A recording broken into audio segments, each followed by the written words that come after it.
Un magnat découvre sa gouvernante protégeant sa fille aveugle et est choqué de voir la vérité. Le cri dans le jardin. « Retirez vos mains sales de ma belle-fille, tout de suite, sauvage, lâche-la !» Le cri déchira la quiétude de l'après-midi comme un verre se brisant au sol. Il n'y eut aucun avertissement, aucune discussion préalable qui aurait graduellement monté en intensité. Ce fut une explosion d'hystérie instantanée. Au centre de l'immense jardin arrière, sous un soleil qui semblait narguer la scène de son éclat joyeux, se déroulait une confrontation à glacer le sang. Isabelle, la gouvernante, était à genoux sur la pelouse. Son uniforme bleu, habituellement impeccable, était taché de terre et d'herbe aux genoux, mais elle ne se souciait pas de ses vêtements. Ses bras entouraient avec une force désespérée le petit corps de Léa, la fille aveugle du propriétaire de la maison. Isabelle ne regardait pas la femme qui lui criait dessus. Elle avait le visage enfoui dans les cheveux de la petite, lui murmurant des mots précipités, tentant de créer une barrière sonore avec sa propre voix, afin que la fillette n'entende pas les insultes qui pleuvaient sur elle. Debout face à elle, Éléonore ressemblait à une statue de fureur enveloppée de soie blanche. Son visage, généralement composé de couches de maquillage parfait et de sourires répétés pour les galas de charité, était défiguré par une colère rouge et veinée. Son index, à l'ongle parfaitement manucuré, pointait vers la tête d'Isabelle comme le canon d'une arme chargée. « Tu es une voleuse, une profiteuse », glapit Éléonore, sa voix se brisant en un aigu insupportable. « Je savais que je ne pouvais pas faire confiance à quelqu'un de ta classe. » Léa, âgée d'à peine 7 ans, tremblait violemment.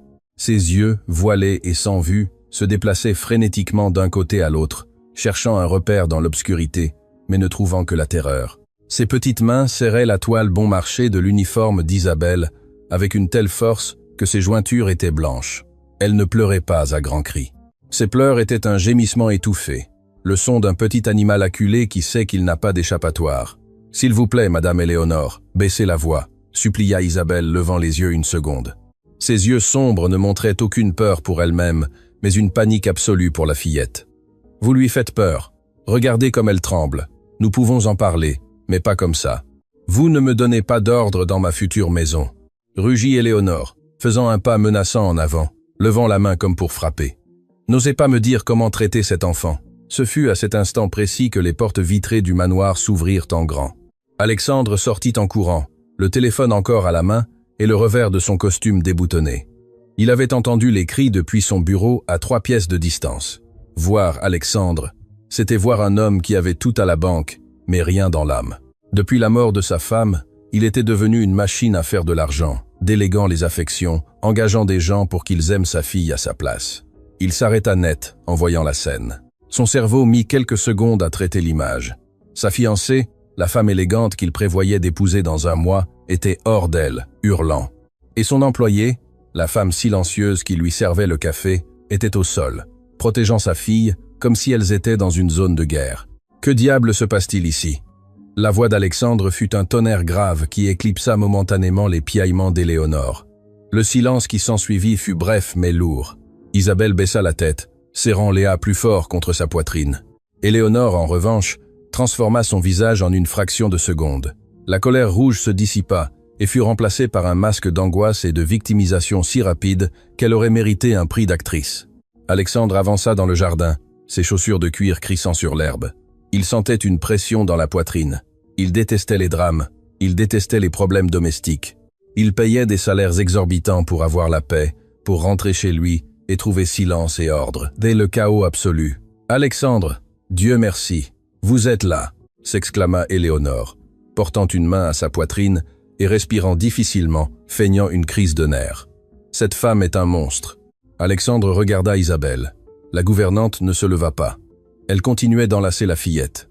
Léa avait caché son visage dans le cou d'Isabelle en entendant la voix de son père. Ce fut comme une gifle pour Alexandre.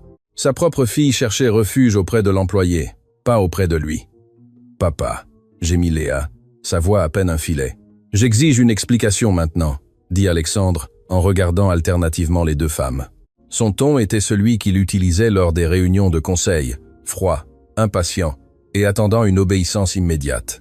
Éléonore courut vers lui et s'accrocha à son bras, ses ongles s'enfonçant dans le tissu de son costume. « Je l'ai trouvé, Alexandre.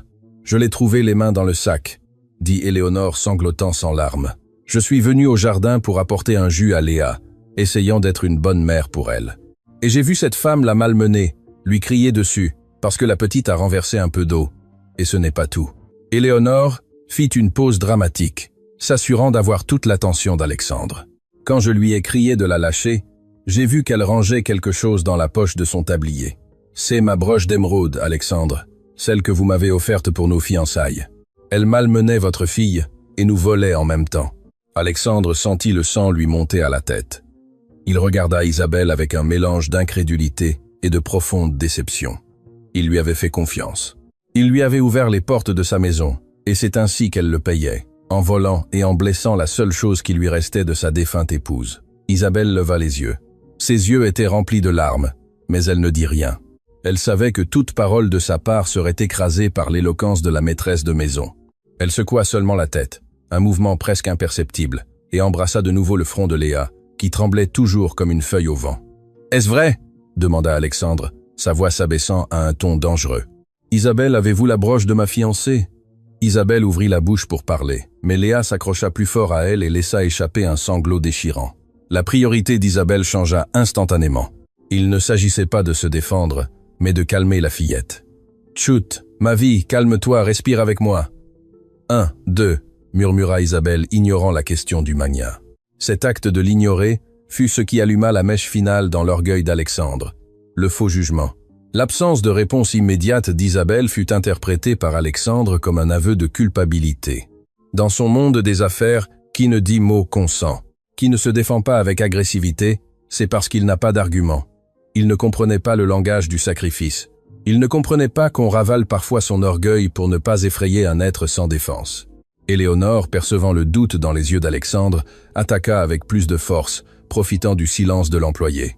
« Regardez-la, elle n'a même pas la décence de le nier. » cracha Éléonore avec mépris, tournant autour d'Isabelle comme un prédateur.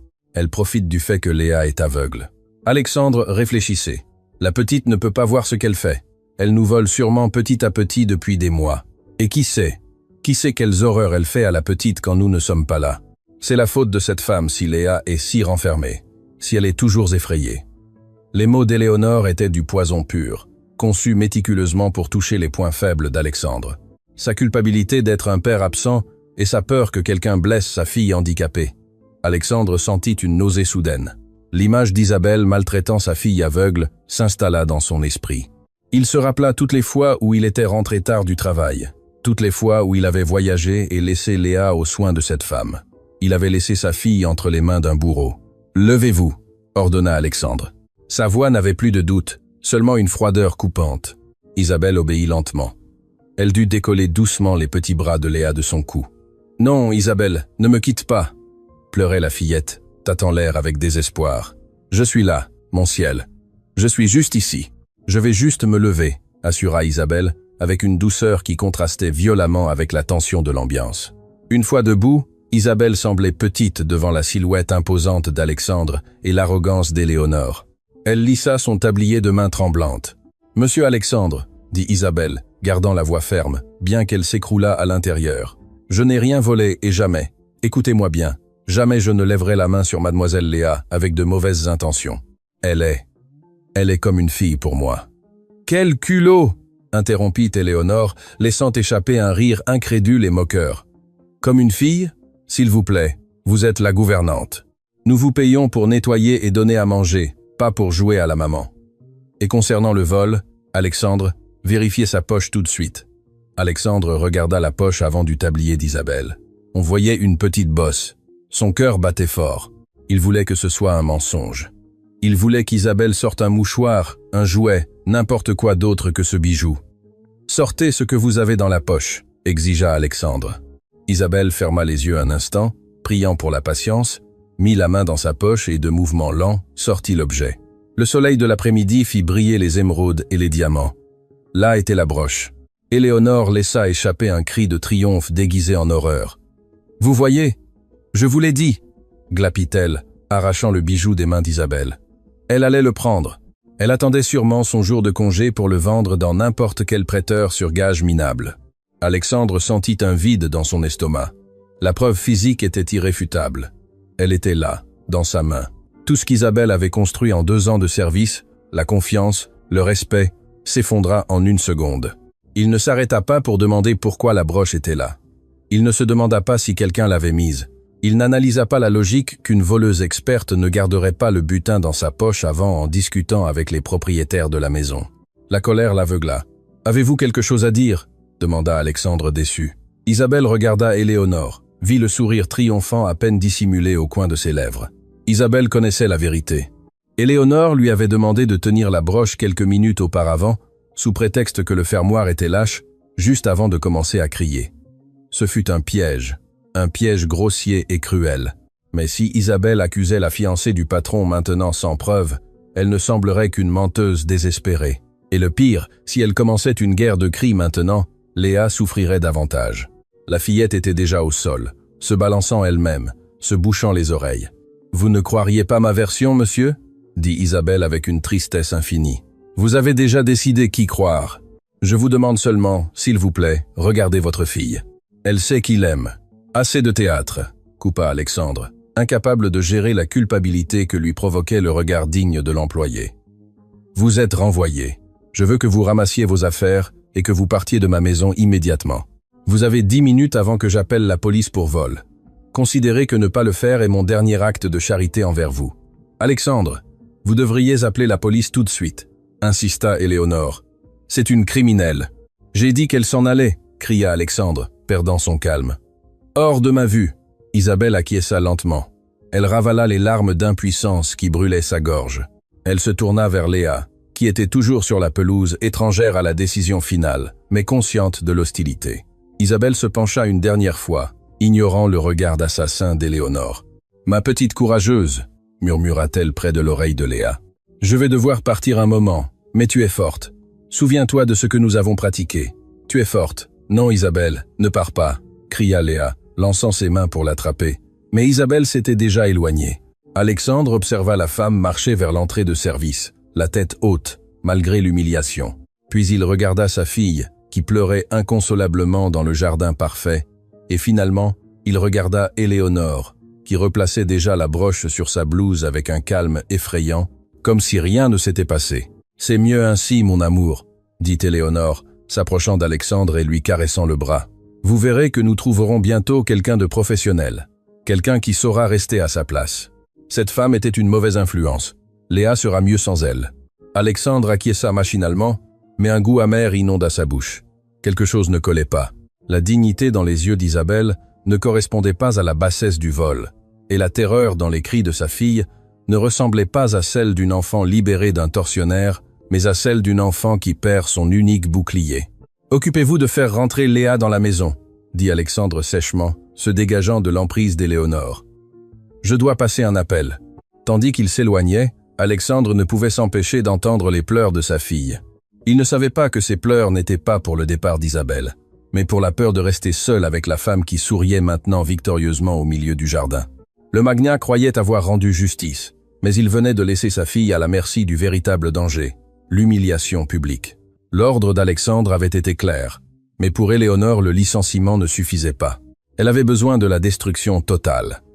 Elle devait s'assurer qu'Isabelle ne perde pas seulement son emploi, mais qu'elle perde toute trace de dignité humaine avant de franchir le portail de sortie. Elle voulait l'effacer à jamais de la carte émotionnelle de la famille. Tandis qu'Alexandre s'éloignait vers son bureau, le téléphone collé à l'oreille, cherchant refuge dans ses affaires pour ne pas affronter le désastre domestique, Éléonore resta dans le jardin. Sa posture se détendit, perdant la rigidité de la victime effrayée et adoptant l'aisance de celle qui vient de gagner une guerre sans tirer une seule vraie balle. Isabelle était toujours debout, s'essuyant les mains sur son tablier taché. Elle ne regardait pas Éléonore. Ses yeux étaient fixés sur la petite Léa, qui était restée assise sur la pelouse, la tête entre les genoux, se balançant rythmiquement. Le « ne pars pas » de la fillette s'était transformé en un bourdonnement constant, un mantra de terreur qui brisait le cœur. « Qu'attendez-vous » La voix d'Éléonore coupa l'air. Elle ne criait plus. Elle utilisait maintenant un ton bas, venimeux et chargé de mépris. « Vous attendez qu'il revienne et change d'avis ? Ne soyez pas naïve. Alexandre fait toujours ce que je dis. Je veux juste dire au revoir à la petite madame, » répondit Isabelle d'une voix rauque. Elle fit un pas vers Léa, mais Éléonore s'interposa sur son chemin avec une rapidité féline. « N'y pensez même pas !» siffla Éléonore, poussant Isabelle par l'épaule. Le contact physique fut léger, mais chargée d'une violence symbolique brutale. Vous n'allez pas la toucher. Vous n'allez plus lui empoisonner l'esprit avec vos histoires de pauvres victimes. Vous avez déjà fait assez de mal en la rendant dépendante de vous. Vous l'avez rendue inutile pour assurer votre salaire, n'est-ce pas? Isabelle serra les poings le long de son corps. L'accusation était si vile qu'elle lui brûlait le sang, mais elle savait que toute réaction agressive ne ferait que confirmer les mensonges d'Éléonore. Elle n'est pas inutile. C'est une enfant brillante qui a besoin d'amour, pas qu'on la traite comme un meuble cassé, dit Isabelle, soutenant le regard de la femme riche. Éléonore laissa échapper un rire sec, sans humour. Amour? Vous croyez que ce que vous lui donnez est de l'amour? Vous êtes une gouvernante, Isabelle. Vous êtes remplaçable. Demain, il y aura une autre femme en uniforme bleu pour lui essuyer la bouche et l'emmener aux toilettes. Et dans une semaine, cette morveuse ne se souviendra même plus de votre nom. C'est ainsi que fonctionne le monde des gens comme nous. Et les gens comme vous, eh bien, vous ne faites que passer, vous êtes des fantômes. À ce moment-là, d'autres employés de la maison commencèrent à apparaître aux fenêtres et à la porte de service. Le jardinier, la cuisinière et le chauffeur observaient la scène avec un mélange de peur et de curiosité. Personne n'osait intervenir. Le pouvoir d'Éléonore dans la maison était absolu, et tous craignaient pour leurs propres emplois. Éléonore, remarquant l'auditoire, décida de monter les enchères. Elle voulait un spectacle. « Attention tout le monde !» cria Éléonore, en se tournant vers le personnel. « Je veux que vous regardiez bien cette femme. Nous l'avons surprise en train de voler. Elle a trahi la confiance de M. Alexandre. Que cela vous serve de leçon. Ici, nous ne tolérons pas les rats. » Isabelle sentit la honte lui monter du cou jusqu'aux oreilles. C'étaient ses collègues, des gens avec qui elle avait partagé des cafés et des confidences. Maintenant, il la regardait avec doute. La calomnie, dite avec tant de certitude par une femme de la haute société, avait un poids dévastateur. « Ce n'est pas vrai », murmura Isabelle, mais sa voix se perdit dans le vent. Léa, guidée par le son de la voix d'Éléonore, se leva en titubant. Elle étendit ses bras cherchant le vide. « Isabelle, elle est bonne !» cria la fillette, tournant la tête d'un côté à l'autre, désorientée par la cécité. « Elle n'a rien volé. Vous m'avez donné la broche, Éléonore. Je vous ai entendu. » Le silence qui s'ensuivit fut sépulcral. Les employés retinrent leur souffle. La petite fille aveugle venait de lancer une vérité comme une bombe. Éléonore pâlit un micro-instant, mais sa méchanceté était rapide et adaptative. Elle marcha vers Léa et la saisit par le bras avec force, la secouant. « Tais-toi, petite stupide !» lui cria-t-elle au visage. « Tu es confuse. Cette femme t'a lavé le cerveau. Comment peux-tu savoir ce qui se passe si tu ne peux même pas voir ce que tu as devant le nez? Lâchez-la !» Le cri d'Isabelle fut instinctif. Elle se précipita en avant pour séparer Éléonore de la fillette, oubliant les hiérarchies, oubliant le licenciement. Elle ne vit que les ongles de la belle-mère s'enfonçant dans la peau douce de Léa. Mais avant qu'elle ne puisse arriver, 2 gardes de sécurité privés de la résidence apparurent, alertés par le scandale. « Sortez-la d'ici !» ordonna Éléonore en désignant Isabelle. « Elle a essayé de m'attaquer. Vous avez vu comment elle s'est jetée sur moi. C'est une sauvage dangereuse !» Les gardes, des hommes grands et obéissants qui ne connaissaient pas la dynamique interne de la maison, agirent immédiatement. L'un d'eux saisit Isabelle par les bras, l'immobilisant avec une prise douloureuse. « Non, laissez-moi, je veux juste qu'elle la lâche !» criait Isabelle, luttant inutilement tandis qu'on l'éloignait de la fillette. Léa, entendant la lutte, paniqua complètement. Elle commença à crier, un son aigu et déchirant qui venait du plus profond de sa gorge. Elle se jeta au sol en donnant des coups de pied, frappant l'herbe avec ses poings. « Papa, papa, aide !» appelait Léa entre 2 sanglots. Mais Alexandre restait enfermé dans son bureau insonorisé, étranger à la violence qui régnait dans son jardin. Éléonore regarda Isabelle se faire traîner et sourit. Puis elle regarda les autres employés avec froideur. « Quelqu'un d'autre veut-il défendre la voleuse ?» demanda-t-elle d'un ton défiant. Personne ne bougea. La peur paralyse plus que toute chaîne. « Bien !» dit Éléonore en lissant sa blouse de soie. « Je veux que vous surveilliez qu'elle sorte ses vieux chiffons de sa chambre, qu'elle n'emporte pas la moindre épingle appartenant à cette famille. Vérifiez ses sacs, vérifiez ses poches, vérifiez même ses chaussures si nécessaire. Je veux qu'elle parte avec ce qu'elle a sur le dos, qu'elle ressente ce que c'est de n'avoir rien. » Isabelle, les yeux remplis de larmes, cessa de se débattre. Elle comprit que la bataille physique était perdue. Elle regarda Léa une dernière fois au loin, une petite tache rose pleurant dans l'immense jardin vert, seule, complètement seule. Cette image, celle de l'enfant abandonné à son sort, la blessa plus que l'humiliation publique, plus que l'accusation de vol, plus que la force brute des gardes. « Résiste, mon amour, résiste », murmura Isabelle pour elle-même, tandis qu'on la poussait vers la maison de service pour ramasser ses quelques affaires sous le regard vigilant et moqueur de son bourreau. La sentence injuste. 15 minutes plus tard, la scène se déplaça vers l'entrée principale du manoir. Alexandre était finalement sorti de son bureau, attiré non par le bruit, mais par le silence soudain qui était tombé sur la maison. Un silence tendu et antinaturel. Dans le hall de marbre, Isabelle était debout à côté d'une vieille valise usée, avec un sac en plastique à la main où elle transportait les choses qui n'avaient pas trouvé place dans ses bagages. À ses côtés, les gardes de sécurité attendaient l'ordre final de l'escorter jusqu'à la rue. Éléonore était postée dans l'escalier, observant tout de haut, comme une reine contemplant une exécution. Alexandre descendit les dernières marches en ajustant sa cravate. Il se sentait mal à l'aise. L'image d'Isabelle, vaincue, mais la tête haute, lui causait une pointe de culpabilité qu'il essayait de rationaliser. « C'est une voleuse », se répétait-il mentalement. « C'est pour la sécurité de Léa. Voici votre indemnité », dit Alexandre tendant une enveloppe blanche vers Isabelle. Il avait mis plus d'argent que ce qui était dû légalement. C'était sa façon d'acheter sa propre tranquillité, de laver sa conscience avec des billets. « C'est pour vos années de service. Prenez-le et partez. » Isabelle regarda l'enveloppe. Elle pouvait en voir l'épaisseur. Cet argent lui aurait servi à vivre des mois, à aider sa famille malade au village, mais le prendre aurait été comme accepter un pot de vin pour son silence. Lentement, Isabelle leva la main. Alexandre pensa qu'elle allait prendre l'enveloppe, mais elle, d'un mouvement doux, repoussa sa main. « Je ne veux pas de votre argent, monsieur Alexandre », dit Isabelle d'une voix ferme, résonnant dans le hall au haut plafond. « Mon travail ici ne se payait pas avec de l'argent. Il se payait avec le sourire de votre fille, la seule lumière dans cette maison si sombre. Gardez vos billets.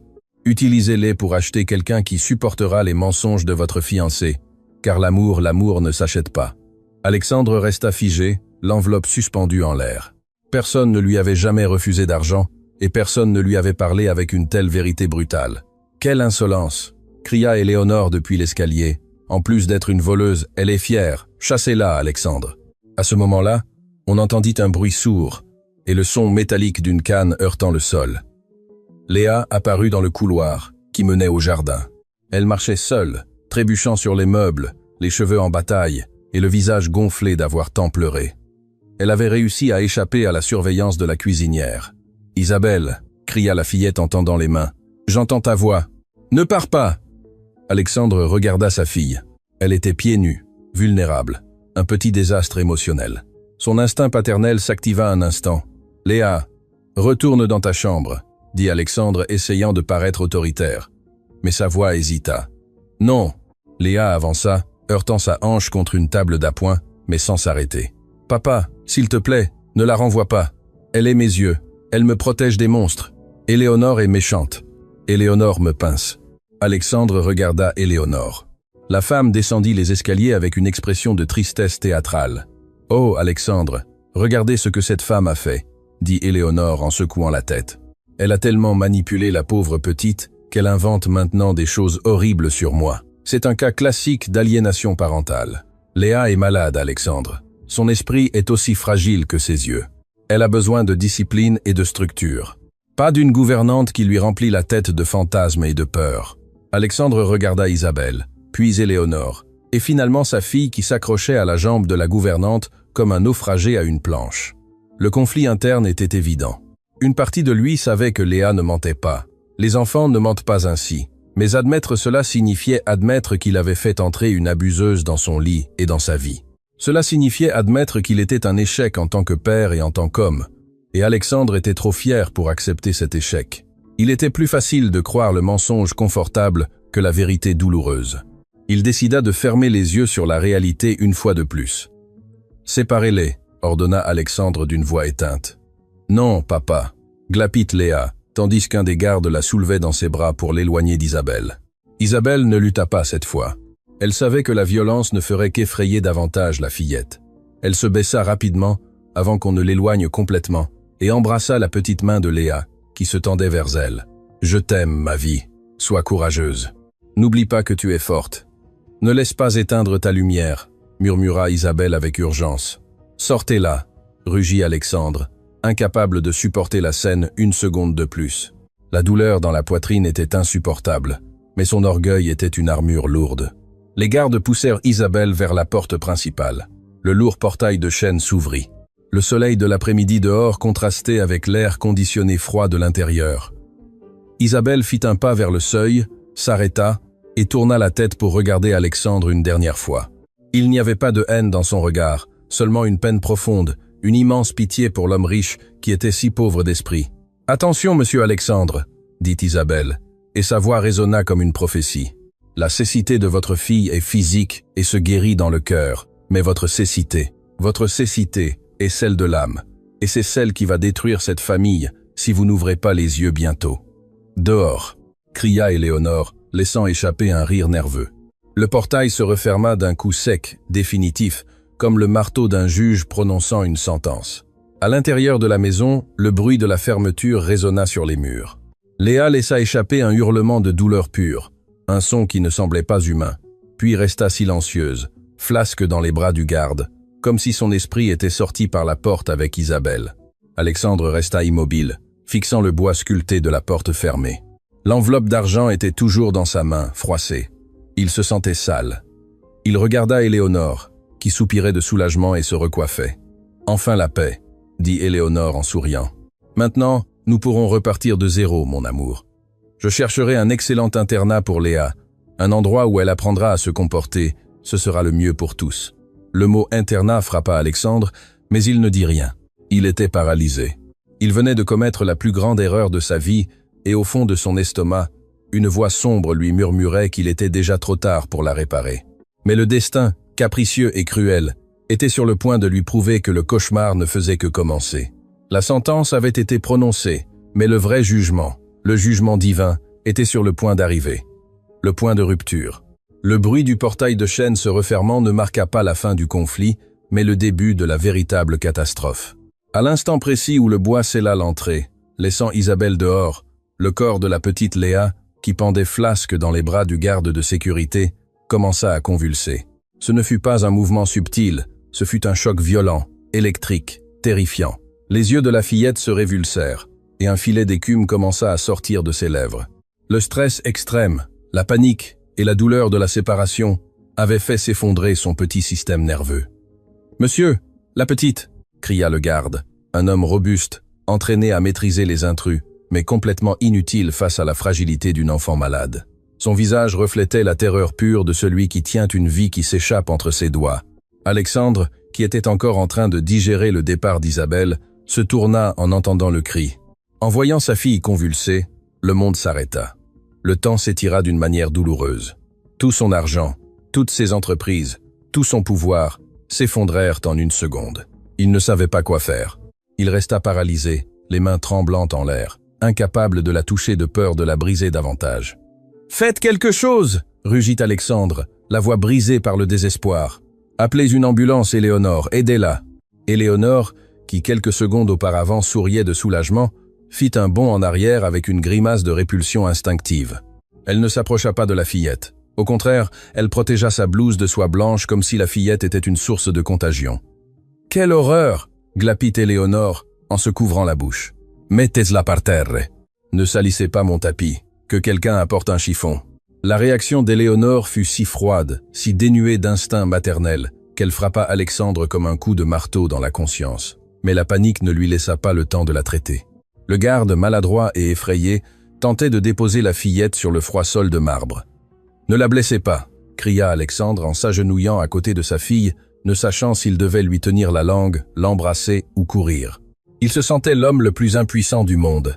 Ce fut alors que des coups retentirent à la porte principale. Ce n'étaient pas des coups de quelqu'un demandant à entrer, c'étaient des coups de quelqu'un abattant une barrière. « Ouvrez la porte !» Le cri d'Isabelle de l'extérieur se filtra à travers le bois massif. « Je sais ce qu'elle a. Laissez-moi entrer ou elle va s'étouffer. » Isabelle n'était pas partie. En entendant le silence soudain suivi des cris de panique, son instinct de mère, car c'était cela, une mère sans lien de sang, l'avait clouée sur le seuil. Elle savait que Léa souffrait de graves crises nerveuses. Elle savait exactement quoi faire. Alexandre regarda sa fille violacée par le manque d'air. Puis il regarda Éléonore, qui était restée à distance, criant des ordres inutiles aux domestiques, et finalement il regarda la porte. « Ouvrez !» ordonna Alexandre à l'autre garde. « Laissez-la entrer tout de suite. » Le garde ouvrit le portail. et Isabelle entra comme un ouragan bleu. Elle ne regarda pas Alexandre, elle ne regarda pas Éléonore. Peu lui importait son renvoi, ni l'humiliation d'il y a 5 minutes. Elle se jeta au sol, glissant sur le marbre jusqu'à Léa. « Lâchez-la, laissez-moi de l'espace !» ordonna Isabelle avec une autorité qu'Alexandre n'avait jamais vue en elle. Avec des mouvements précis et aimants, Isabelle plaça la fillette sur le côté, libéra les voies respiratoires et commença à masser des points spécifiques sur le cou et les mains de la petite, lui murmurant à l'oreille avec cette voix qui était la seule encre de Léa dans le monde. « Je suis là, mon amour. Maman Isabelle est là. Respire, suis ma voix, c'est ça, relâche l'air. » Lentement, comme par magie, les convulsions cessèrent. La couleur revint aux joues de Léa. Sa respiration se stabilisa, bien qu'elle restât inconsciente, épuisée par l'effort. La pièce sombra dans un silence sépulcral. On n'entendait que la respiration haletante d'Alexandre et les pleurs silencieux d'Isabelle, tandis qu'elle caressait les cheveux moites de la fillette. Éléonore rompit le silence, incapable de lire l'atmosphère. « Bon, le drame est passé », dit-elle en lissant sa jupe et en retrouvant sa posture hautaine. « Maintenant qu'elle a fait son travail d'infirmière, qu'elle reparte. Vous ne voudriez pas qu'elle reste après ce qu'elle a volé, n'est-ce pas, Alexandre? Dites-lui de partir. » Isabelle s'arrêta. Sa main, qui caressait le bras de la fillette, se figea. Quelque chose changea dans son regard. Il n'y avait plus de peur, plus de soumission. La gouvernante se leva lentement du sol, laissant Léa en sécurité et endormie sur le tapis. Elle se tourna vers Alexandre. Sa posture avait changé. Ses épaules n'étaient plus tombantes. Elle était droite, vibrant d'une fureur juste qui remplissait la pièce. « Je partirai, monsieur, » dit Isabelle, et sa voix était de l'acier froid. « Je partirai, parce que vous êtes le propriétaire de cette maison, des briques et des meubles coûteux. Mais je ne partirai pas sans que vous voyiez pourquoi votre fille a ces crises. Je ne partirai pas sans que vous connaissiez la vérité que vous ignorez depuis des mois, trop occupée à faire de l'argent.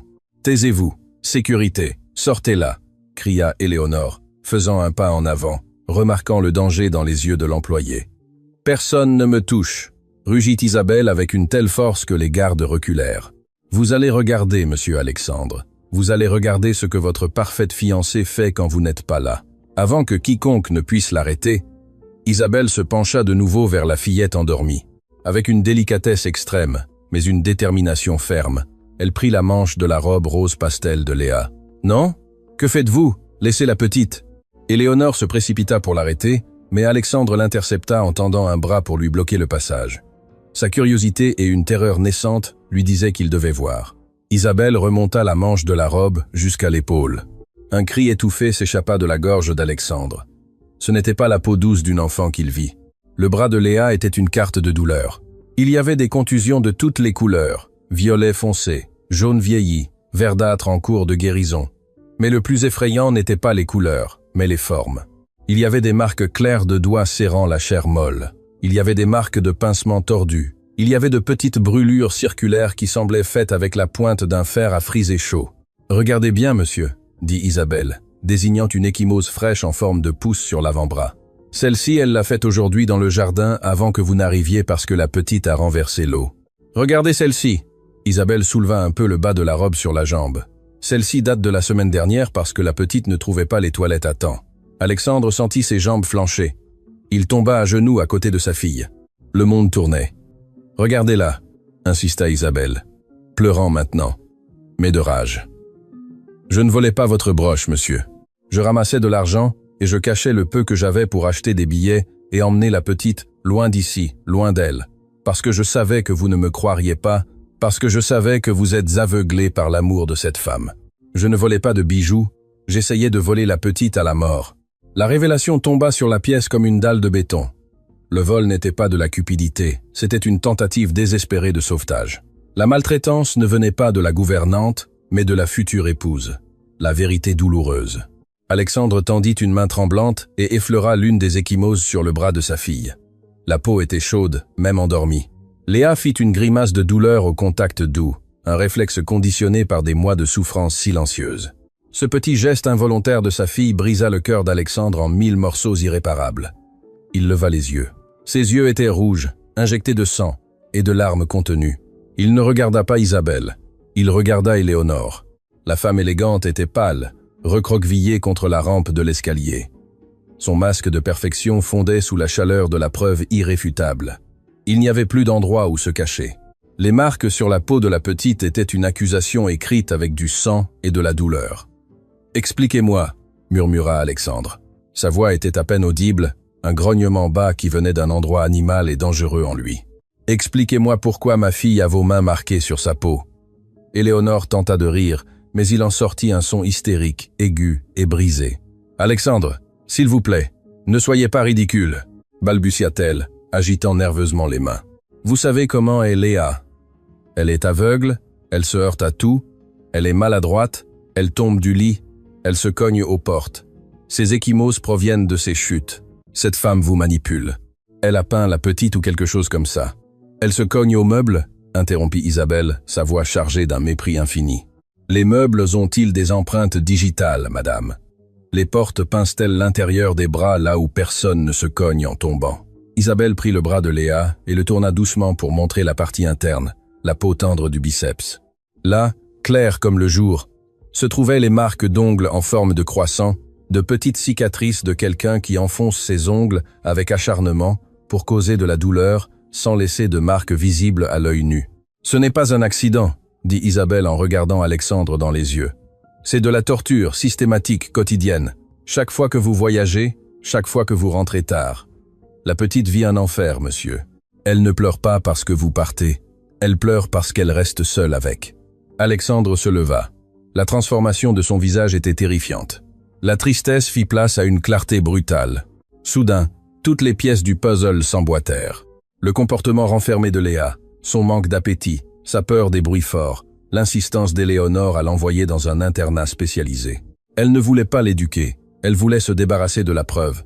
Elle voulait effacer le problème pour profiter de l'argent sans fardeau. « Vous avez dit que vous l'aimiez comme une fille », dit Alexandre avançant vers Éléonore pas à pas, lentement, comme un prédateur acculant sa proie. Éléonore recula jusqu'à heurter le mur. « Lestel, j'ai essayé !» cria Éléonore perdant son calme, laissant éclater sa vraie nature. « Mais c'est impossible. C'est un fardeau, Alexandre, regardez-la. Elle est inutile. Elle casse tout, salit tout, a toujours besoin d'aide. Vous n'avez pas à vous en occuper toute la journée. Vous allez à votre bureau de luxe. C'est moi qui dois supporter ses baves et ses yeux morts me regardant. » Le silence qui suivit ces mots fut assourdissant. Éléonore se couvrit la bouche des mains en réalisant ce qu'elle venait de confesser. Dans son désespoir, elle avait dit la vérité. Elle avait révélé la haine profonde qu'elle ressentait pour l'enfant. Alexandre s'arrêta à un demi-mètre d'elle. Il pouvait sentir son parfum cher, ce même parfum qui lui avait autrefois semblé enivrant et qui lui soulevait maintenant l'estomac. « Mes yeux morts », répéta Alexandre, sentant une douleur aiguë dans la poitrine. « C'est ainsi que vous la voyez, comme une chose brisée. »« Alexandre, comprenez », supplia Éléonore, tentant de le toucher. « Je l'ai fait pour nous, pour que nous ayons une vie normale. Cet enfant nous empêche d'être heureux.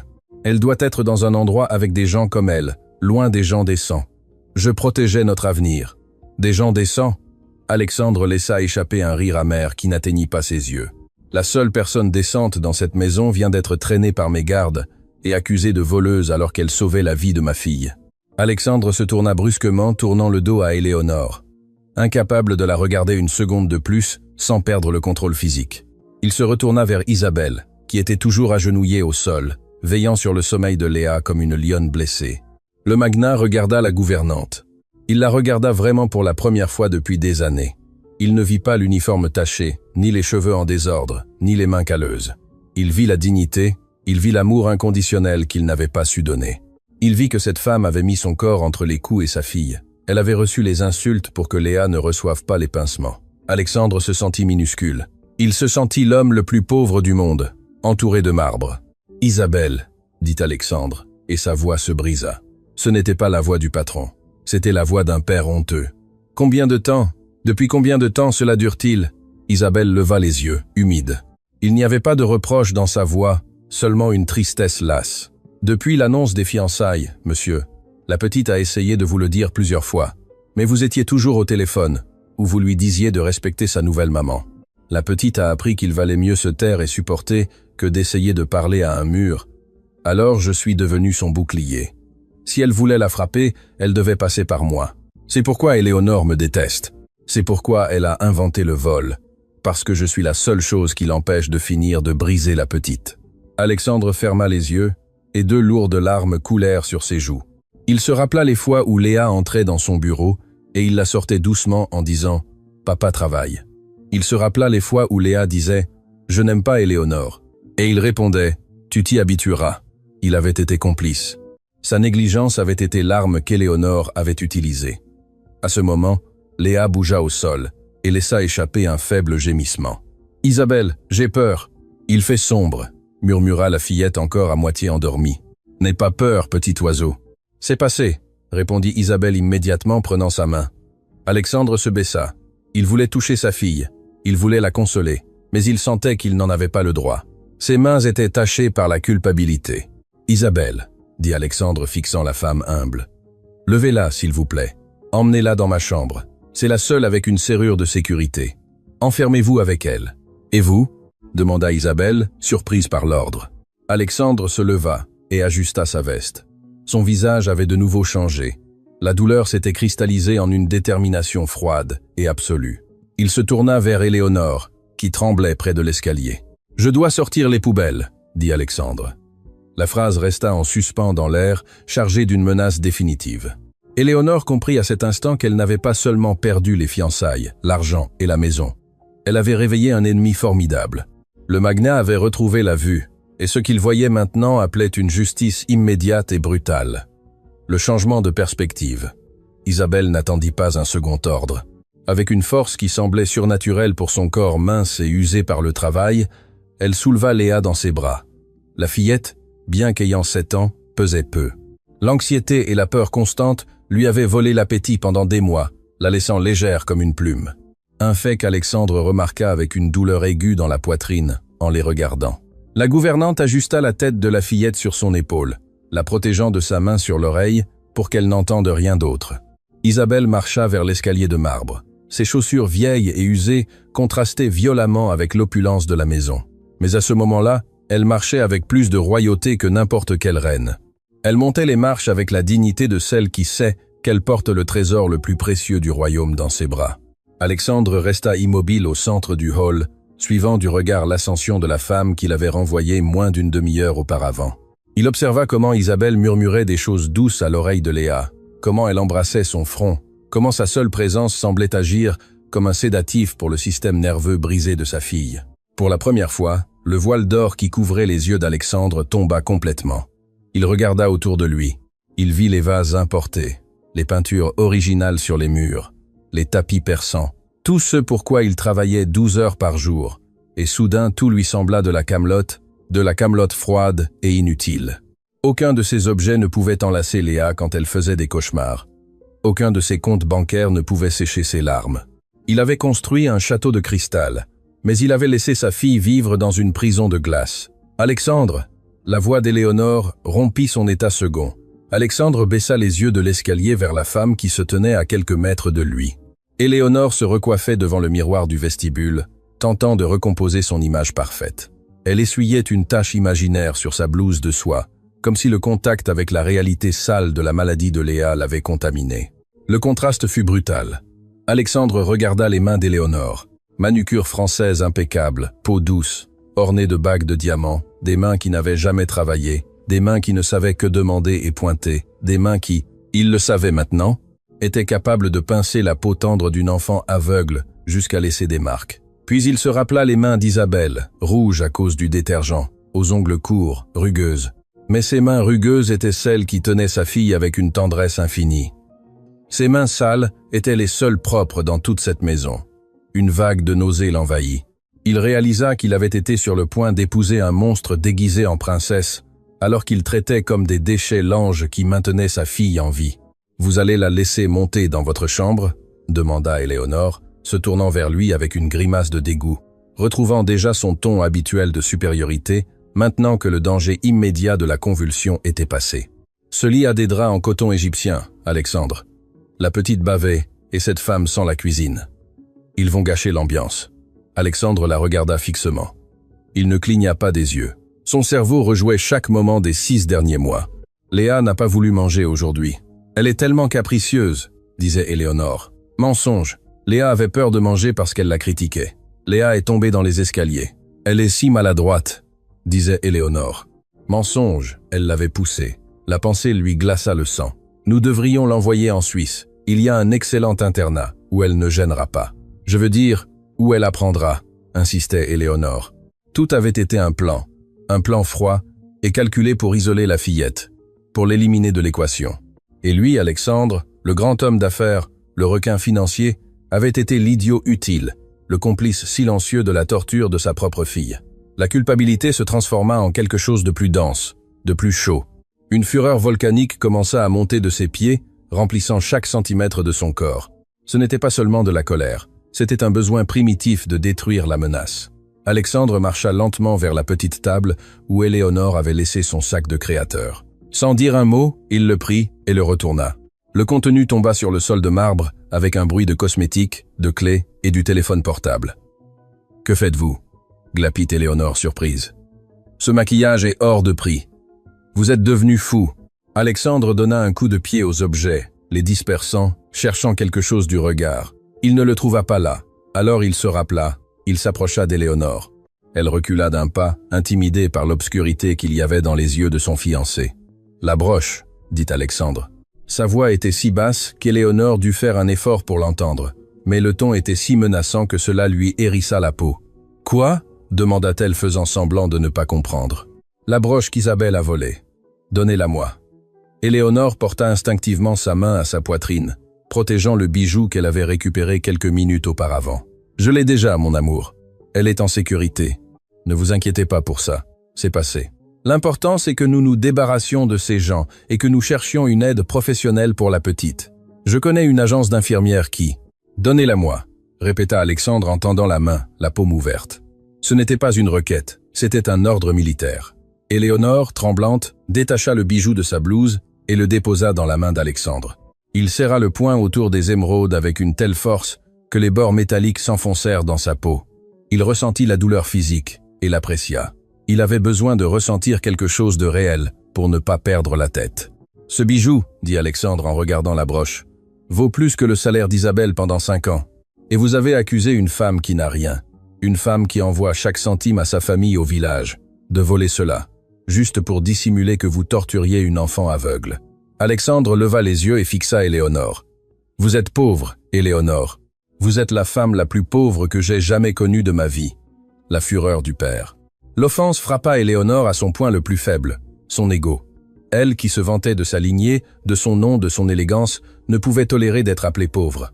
Son masque de victime se brisa définitivement, laissant apparaître la laideur qu'elle cachait dessous. « Pauvre » cracha Éléonore, se redressant et retrouvant son arrogance venimeuse. « C'est moi qui vous ai donné de la classe, à vous et à votre famille de nouveaux riches.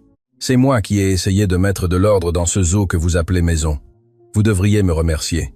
J'ai essayé d'éduquer cette enfant sauvage parce que vous êtes trop lâche pour admettre qu'elle est défectueuse. » L'air de la pièce sembla se figer. Le mot « défectueuse » résonna sur les murs. Alexandre sentit un bourdonnement dans les oreilles. Il fit un pas vers elle, réduisant dangereusement la distance. « Répétez-le » défia Alexandre. Sa voix tremblait, mais non de peur, mais de l'effort surhumain qu'il faisait pour ne pas lui mettre les mains dessus. « Répétez ce que vous venez de dire de ma fille. » Éléonore, se sentant acculée et sachant que son rôle de douce fiancée ne servait plus, décida de jouer sa dernière carte, la vérité brutale. Elle pensa que si elle montrait à Alexandre la réalité pratique, lui, en homme d'affaires, comprendrait. « C'est la vérité, Alexandre !» cria-t-elle en agitant hystériquement les mains. « Regardez-la, elle a 7 ans et ne peut rien faire seule. Elle surine dessus, elle a peur, elle crie, elle pleure, elle casse des choses. Vous croyez que c'est une vie ?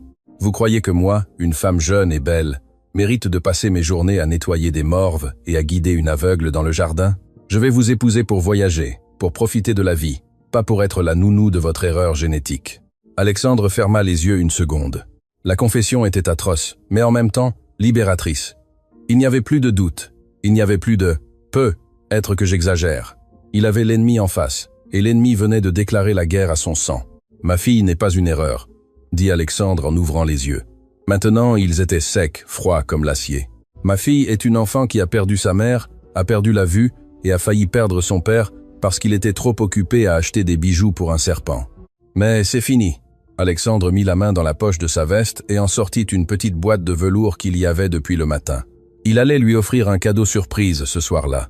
Des boucles d'oreilles assorties à la bague de fiançailles.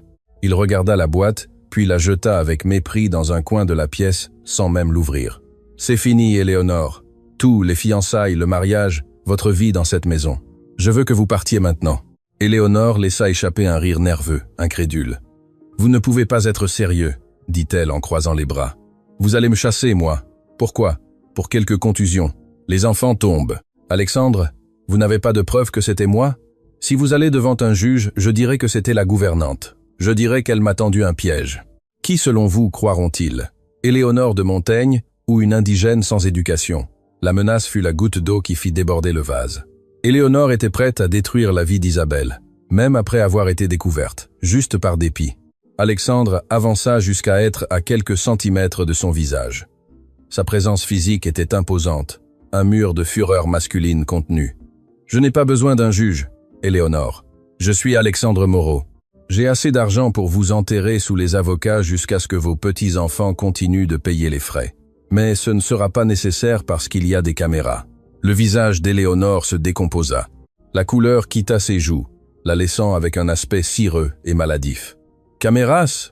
murmura-t-elle. « J'ai installé un nouveau système de sécurité la semaine dernière dans le jardin et dans les couloirs, » mentit Alexandre. Il ne l'avait pas fait, mais il savait jouer au poker. Il vit la terreur dans ses yeux et sut qu'il avait visé juste. « Je ne les avais pas vérifiés parce que je vous faisais confiance, mais maintenant je vais savourer chaque seconde. Et je vous promets, Éléonore, que si je vois que vous avez posé le moindre doigt sur elle, ce ne sera pas la police qui viendra vous chercher. Je m'assurerai personnellement que vous ne remettrez plus jamais les pieds dans un club mondain, un restaurant ou une maison respectable de ce pays. Tout le monde saura ce que vous êtes, une maltraitante d'enfants. » Éléonore haleta, portant sa main à sa bouche.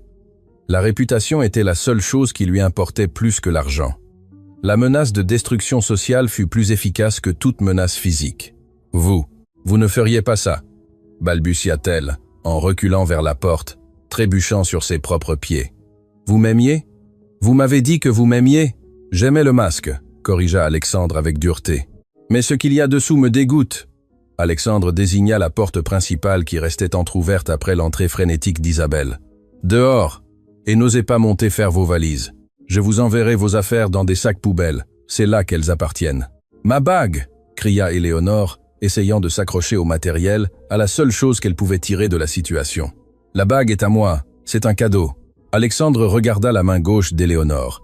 Le diamant brillait sous la lumière du lustre. « La bague était un symbole d'un engagement, » dit Alexandre faisant un pas de plus vers elle, l'obligeant à reculer jusqu'au seuil. « Vous avez rompu l'engagement quand vous avez torturé ma fille. Cette bague représente ma famille, et vous n'êtes pas de ma famille.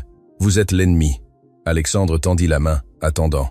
Éléonore regarda la main ouverte d'Alexandre. Puis elle regarda son visage dur et implacable. Elle regarda vers l'escalier, où elle savait qu'Isabelle consolait la fillette. Elle sentit une vague de haine pure, mais aussi de peur. Elle savait quand elle avait perdu une bataille. Avec des mouvements brusques et furieux, elle arracha la bague de son doigt, écorchant sa peau au passage. Elle la jeta au sol, aux pieds d'Alexandre. Le son du platine heurtant le marbre fut le son final de leur relation. « Vous le regretterez, Alexandre », siffla Éléonore, les yeux remplis de larmes de rage. « Vous resterez seul avec votre fille aveugle et votre gouvernante. Vous serez la risée de la société, le magnat et la servante. Quelle misère! Vous me remplacez par une personne insignifiante. Je préfère être la risée de la société que le bourreau de ma fille, » répondit Alexandre avec un calme qui le surprit lui-même. Il se baissa et ramassa la bague. Il ne la regarda pas avec nostalgie. Il regarda comme on regarde une tumeur qui vient d'être retirée. « Partez » dit Alexandre en se levant, « et priez, priez pour que lorsque je vérifierai ces caméras, je ne trouve rien d'impardonnable, car si je le trouve, j'irai vous chercher. » Éléonore n'attendit pas. La peur de l'exposition publique et l'intensité du regard d'Alexandre furent suffisantes. Elle fit demi-tour et s'enfuit par la porte principale, ses talons claquant sur l'allée, fuyant la scène du crime, laissant derrière elle ses rêves de grandeur et n'emportant que son amertume. Alexandre resta à la porte, regardant sa fiancée monter dans sa voiture de sport et démarrer en trombe. Il la vit disparaître derrière le portail de la propriété. Le silence revint dans la maison, Mais cette fois, ce n'était pas un silence lourd ou sombre, c'était le silence propre qui reste après une violente tempête. Alexandre ferma la porte principale, passa le verrou, inspira profondément, remplissant ses poumons d'air pour la première fois depuis des mois. Il sentait son corps meurtri, comme s'il avait livré une vraie bataille physique. Il desserra sa cravate, jeta sa veste au sol et se tourna vers les escaliers. En haut, dans sa chambre, se trouvait la seule chose qui importait. Sa rédemption n'était pas dans l'argent ni dans le statut. Sa rédemption était en haut, effrayé et blessé, attendant un père qui avait enfin décidé d'apparaître. Alexandre commença à monter les marches. Chaque pas était une promesse. Il allait arranger cela. Il allait soigner les blessures, celles de la peau et celles de l'âme. Et il savait exactement qui l'aiderait à le faire. Ce n'étaient ni les médecins, ni les psychologues coûteux. C'était la femme aux mains rugueuses et à l'uniforme bleu. Le long chemin du retour. Le silence qui suivit le départ d'Éléonore ne fut pas vide, il fut un miroir. En se retrouvant seul dans le hall, Alexandre sentit le poids écrasant de la maison sur ses épaules. Ces hauts murs, conçus pour impressionner ses associés et ses amis du club, semblaient maintenant les murs d'une forteresse solitaire. Il leva les yeux vers la rampe du premier étage. Le chemin vers la chambre principale ne lui avait jamais semblé si long ni si raide. Alexandre commença à monter. Ses jambes, habituées à courir des marathons corporatifs et à jouer au tennis le week-end, pesaient comme s'il portait du plomb dans ses chaussures. Chaque marche était un jugement. Marche 1. Il se rappela le premier anniversaire de Léa après la mort de sa mère. Il avait acheté une poupée géante, mais n'avait pas été là pour la voir l'ouvrir. Il avait une réunion. Marche 2. Il se rappela quand Léa perdit la vue après l'accident. Il paya les meilleurs spécialistes d'Europe, mais ne lui tint pas la main pendant les soins. Éléonore lui dit qu'il valait mieux ne pas la gâter. Marche 3. Il se rappela le jour où il embaucha Isabelle. Il ne l'interviewa même pas lui-même. Ce fut sa secrétaire. « Assurez-vous juste qu'elle soit propre et bon marché », avait-il dit. Arrivé au palier de l'étage, Alexandre s'arrêta pour reprendre son souffle. Ce n'était pas de la fatigue physique, c'était l'épuisement spirituel d'un homme qui réalise qu'il a couru dans la mauvaise direction pendant des années. Il marcha dans le couloir. La porte de sa chambre était fermée. De l'intérieur, on n'entendait pas de pleurs hystériques, mais un doux murmure, rythmique, une berceuse, une vieille chanson de village qui n'avait rien à voir avec la musique classique qu'Éléonore insistait à mettre dans la maison pour cultiver l'ambiance. Alexandre posa sa main sur la poignée de la porte, mais ne la tourna pas immédiatement. Il eut peur, une peur paralysante. Lui, qui négociait des fusions de millions sans ciller, tremblait à l'idée d'affronter la femme qu'il avait renvoyée et la fille qu'il avait abandonnée émotionnellement. Il se sentait un intrus, un étranger qui avait besoin de permission pour entrer dans le sanctuaire qu'elles avaient construit. Il tourna lentement la poignée et poussa la porte. La scène qu'il trouva le désarma.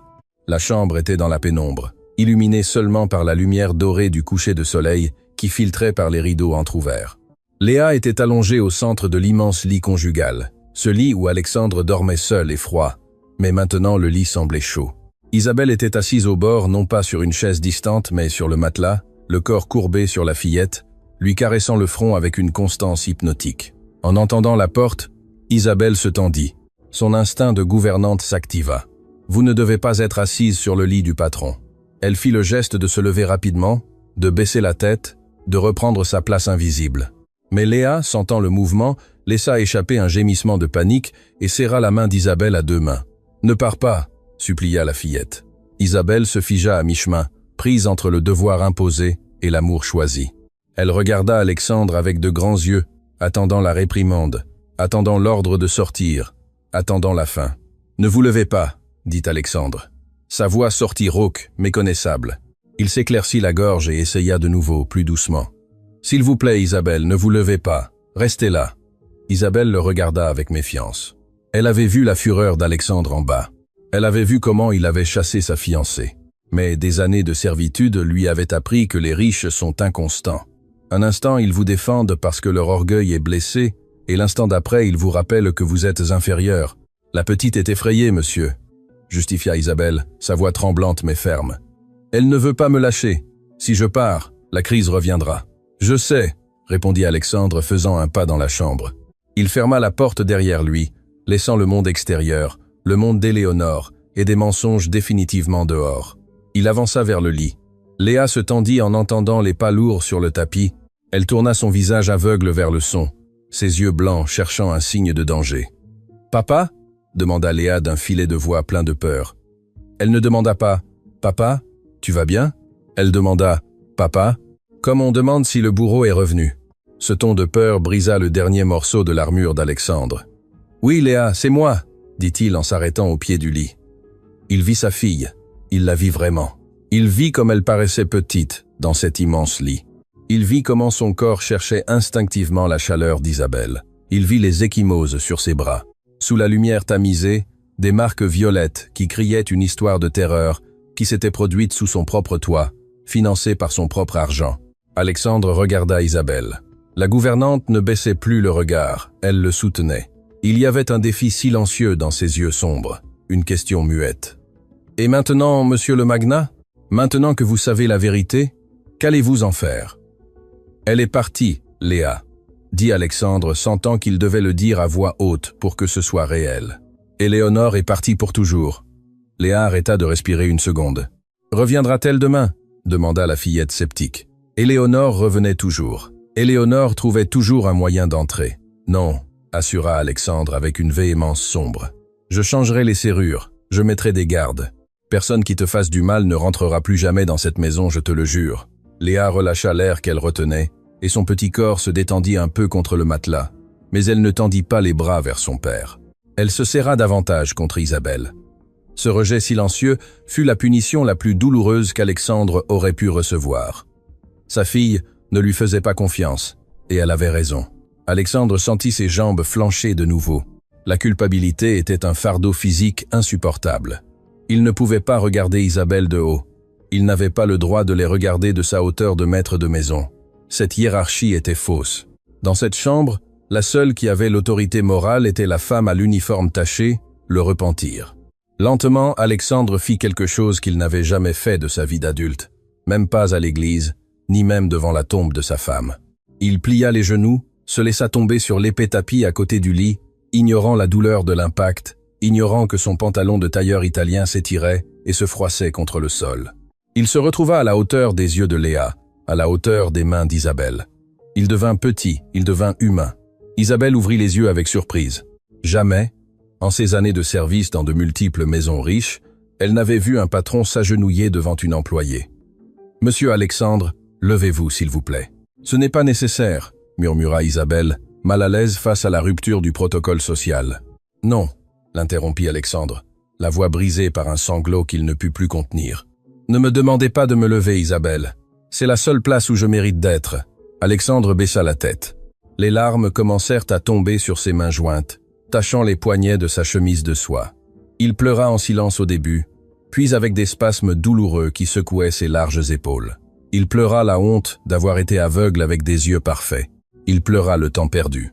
Il pleura la douleur qu'il avait permise. Léa entendit les pleurs. Le son du pleur d'un homme adulte est terrifiant pour un enfant, mais il est aussi révélateur. La fillette lâcha une main d'Isabelle et tâtonna le bord du lit, cherchant l'origine du son. « Papa pleure ?»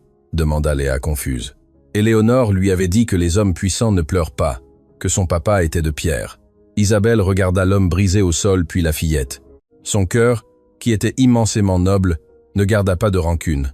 Elle comprit que le repentir d'Alexandre était sincère. « Oui, mon amour, ton papa est triste, » dit Isabelle doucement. « Parfois, les grands aussi se trompent et ont besoin de pleurer pour se nettoyer de l'intérieur. » Alexandre leva les yeux. Ils étaient rouges et gonflés. Il regarda Isabelle. Il ne vit pas la gouvernante. Il vit la mère dont sa fille avait besoin. « Pardonnez-moi, » dit Alexandre.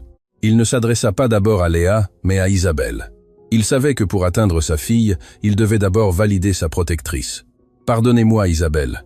Je vous ai humiliée, je vous ai accusée, je vous ai traitée comme une délinquante alors que vous étiez la seule loyale dans cette maison de mensonges. » Isabelle soutint son regard. Elle aurait pu profiter du moment pour lui reprocher, pour lui dire « Je vous l'avais dit », pour exiger une augmentation. Mais Isabelle ne fonctionnait pas ainsi. « Vous n'avez pas à me demander pardon, monsieur », dit-elle avec dignité. « Je suis adulte. Je supporte. Je sais qui je suis. Et Dieu sait ce que je fais. » Mais elle, Isabelle caressa les cheveux de Léa. Elle est une enfant. Elle s'attendait à ce que son héros la sauve, et son héros était trop occupé à regarder l'heure. Les mots furent des couteaux, mais Alexandre les accepta. C'était la vérité. Vous avez raison, murmura Alexandre. Il se tourna un peu sur ses genoux pour se retrouver face au visage de Léa. Il avait peur de la toucher. Il avait peur que s'il la touchait, elle recule comme elle l'avait fait avec Éléonore. Léa. Et sa voix trembla. Princesse. Léa tourna la tête vers sa voix. Son expression était un mélange de curiosité et de prudence. Papa, pourquoi Éléonore me frappait-elle? Demanda la fillette avec cette honnêteté brutale des innocents. Je suis méchante, je suis un fardeau, comme elle disait. Alexandre sentit son cœur se déchirer. Il inspira, tentant de stabiliser sa voix. Non, mon amour, non, par Dieu, non, dit Alexandre, approchant sa main tremblante pour effleurer la joue de sa fille. Léa ne s'écarta pas, mais resta immobile, tendue. Tu es la meilleure chose qui me soit arrivée dans la vie. Tu es parfaite. Le méchant, c'était moi. J'étais le fardeau parce que je n'ai pas su voir à quel point elle était mauvaise. Elle te frappait parce qu'elle est malade de l'âme, parce qu'elle a le cœur pourri. Pas toi, jamais toi. Alexandre prit la petite main de Léa, cette main petite et fragile, et la porta à ses lèvres. Il l'embrassa avec dévotion, la mouillant de ses larmes. Je te promets, Léa, je te jure sur la mémoire de ta maman que personne ne te fera plus jamais de mal. Jamais plus je ne te laisserai te sentir seule. Je serai là. J'apprendrai. Je ne sais pas encore comment être le papa dont tu as besoin. J'ai oublié. Mais j'apprendrai. Léa sentit les larmes de son père sur sa peau. Elle sentit le tremblement de ses mains, et pour la première fois depuis longtemps, elle sentit la vérité. Les enfants aveugles développent un radar spécial pour le mensonge. Ils entendent les changements de ton, sentent la tension musculaire, et à ce moment-là, Léa ne sentit qu'un homme repentant qui l'aimait désespérément. Lentement, la fillette sortit son autre main de l'emprise d'Isabelle et tâtonna l'air jusqu'à trouver la tête d'Alexandre. Ses petits doigts s'emmêlèrent dans les cheveux de son père. « Ne pleure pas, papa », dit Léa. Isabelle dit que quand on pleure, les yeux se lavent et on peut mieux voir. Alexandre laissa échapper un rire étouffé entre les pleurs. Il regarda Isabelle à travers ses larmes. La femme souriait légèrement, un sourire triste, mais plein d'espoir. Isabelle dit la vérité, dit Alexandre en regardant la gouvernante avec une profonde gratitude. Isabelle a toujours dit la vérité. Alexandre s'essuya les yeux du revers de la main et inspira profondément. Il était toujours à genoux, mais il se sentait plus fort que jamais. Il regarda Isabelle et lui tendit la main. Ce n'était pas la main du patron qui donne un ordre, ni la main de celui qui donne un pourboire. C'était la main d'un homme demandant de l'aide d'égal à égal. « Isabelle, je ne peux pas faire ça seul », admit Alexandre se dépouillant de son dernier gramme d'arrogance. « Je ne sais pas ce qu'elle aime manger. Je ne sais pas quelles histoires elle aime. Je ne sais pas comment calmer ses cauchemars. J'ai besoin de vous, pas comme employé. J'ai besoin de vous comme partie de ça, comme partie de la famille. » Isabelle regarda la main tendue d'Alexandre. Elle regarda ses doigts fins et soignés, si différents des siens, mais elle vit la sincérité dans le geste. « Mademoiselle Léa ne mange pas de choses vertes et cuites. Elle aime les choses crues et croquantes, » dit Isabelle doucement, sans prendre la main encore, mais commençant à l'éduquer. « Elle aime les histoires où les dragons ne meurent pas, mais deviennent amis des princesses. Et pour les cauchemars, il faut juste savoir qu'il y a quelqu'un à côté qui ne va pas partir. » Alexandre acquiesça, absorbant chaque mot comme s'il s'agissait de la leçon d'affaires la plus importante de sa vie. « Apprenez-moi, » demanda-t-il. « Apprenez-moi à être père, Isabelle. Je vous paierai le triple. Je vous donnerai ce que vous voulez, mais s'il vous plaît, ne nous quittez pas. » Isabelle sourit et finalement tendit sa main rugueuse et prit la main douce d'Alexandre. La poignée fut ferme, un pacte scellé sur le lit de la fillette qu'ils aimaient tous les deux. « Ce n'est pas pour l'argent, monsieur Alexandre, » dit Isabelle. « Je reste parce que cet enfant est mon cœur et parce que je crois que vous aussi avez une chance de salut. » À ce moment-là, la barrière invisible des classes sociales, des uniformes et des hiérarchies se dissipa dans cette pièce. Il n'y avait plus un magnat et une gouvernante. Il y avait un père, une mère de substitution et une fille, unis par la douleur du passé et l'espoir fragile de l'avenir. Alexandre se leva du sol, les genoux engourdis. Il s'assit sur le lit de l'autre côté de Léa, enfermant la fillette dans un cercle de protection entre lui et Isabelle. « J'ai faim », dit Léa soudain, brisant la tension avec l'innocence de celle qui priorise la survie immédiate. Alexandre et Isabelle se regardèrent et éclatèrent de rire en même temps. Ce fut un rire de soulagement, un rire qui nettoya l'air dense de la pièce. « Nous allons chercher quelque chose de croquant alors », dit Alexandre en essuyant la dernière larme. « Isabelle, vous m'aidez à la faire descendre ? Je crois que la cuisine est votre territoire, mais j'aimerais apprendre où nous gardons les biscuits. Avec plaisir, monsieur, dit Isabelle en se levant et en lissant son tablier, qui maintenant, aux yeux d'Alexandre, ressemblait à une cape de super-héroïne. Mais d'abord, il faut laver le visage de cette princesse. Tandis qu'Isabelle emmenait Léa à la salle de bain, Alexandre resta un instant près du lit. Il regarda ses mains vides. Il n'avait plus de fiancée. Il n'avait plus de bague. Il avait probablement perdu un couple d'associés pour avoir couru hors du bureau. Mais en entendant sa fille rire avec l'eau du robinet, Alexandre sut que pour la première fois de sa vie, il était immensément riche. Le point culminant émotionnel. 3 semaines s'étaient écoulées depuis l'expulsion d'Éléonore. Mais le temps dans le manoir Moreau semblait avoir changé de rythme. Ce n'était plus ce temps frénétique et corporatif marqué par l'agenda de M. Alexandre. Maintenant, c'était un temps lent, patient, dicté par les besoins de guérison d'une enfant de 7 ans. La scène se déplaça vers un couloir d'hôpital aseptisé et froid. L'odeur de désinfectant et le bourdonnement constant des machines de climatisation créaient une atmosphère de tension insupportable. Ce n'était pas une clinique privée de luxe où l'on sert du champagne en attendant. Alexandre avait choisi l'hôpital universitaire central, non par manque d'argent, mais parce que le docteur Arriaga y opérait. Une éminence en neuro-ophtalmologie qu'Éléonore avait écartée des mois auparavant, le considérant comme un médecin de classe moyenne qui ne comprendrait pas notre niveau. Alexandre marchait de long en large dans le couloir, usant la semelle de ses chaussures. Il avait retiré sa cravate il y a des heures. Sa chemise était froissée et tachée de café, mais peu lui importait. Pour la première fois de sa vie, son image publique était le dernier de ses soucis. Assise sur une chaise en plastique dur avec un chapelet en bois bon marché entre les mains, se trouvait Isabelle. Elle ne portait plus son uniforme. Alexandre le lui avait formellement interdit le lendemain de l'incident. « Dans cette maison, vous ne portez plus d'uniforme », lui avait-il dit. Maintenant, elle portait une blouse simple et une longue jupe, des vêtements humbles mais dignes. Ses lèvres bougeaient dans une prière silencieuse et constante, un mantra de foi qui tenait la désespoir à distance. « Ça fait 4 heures, Isabelle, » dit Alexandre, s'arrêtant devant elle et passant ses mains dans ses cheveux, les ébouriffant d'angoisse. « Ils ont dit que ce serait 3. Quelque chose a mal tourné. Je le sais. Dieu me punit d'avoir été un mauvais père. Il va me priver de la chance de la voir en bonne santé. » Isabelle arrêta sa prière et leva les yeux. Ses yeux sombres transmettaient une paix qu'Alexandre enviait désespérément. « N'appelez pas le malheur, monsieur Alexandre, » dit-elle, d'une voix douce mais ferme. « Les temps de Dieu ne sont pas ceux de votre montre suisse. La petite est forte. Elle a survécu au désamour et à l'obscurité. Une opération ne la vaincra pas. Ayez foi. »« J'ai peur, Isabelle, » confessa le magnat en s'asseyant à ses côtés et en enfouissant sa tête dans ses mains. « J'ai une peur qui me paralyse. Si l'opération échoue, si elle ne peut jamais voir, comment vais-je lui expliquer que j'aurais pu essayer plus tôt?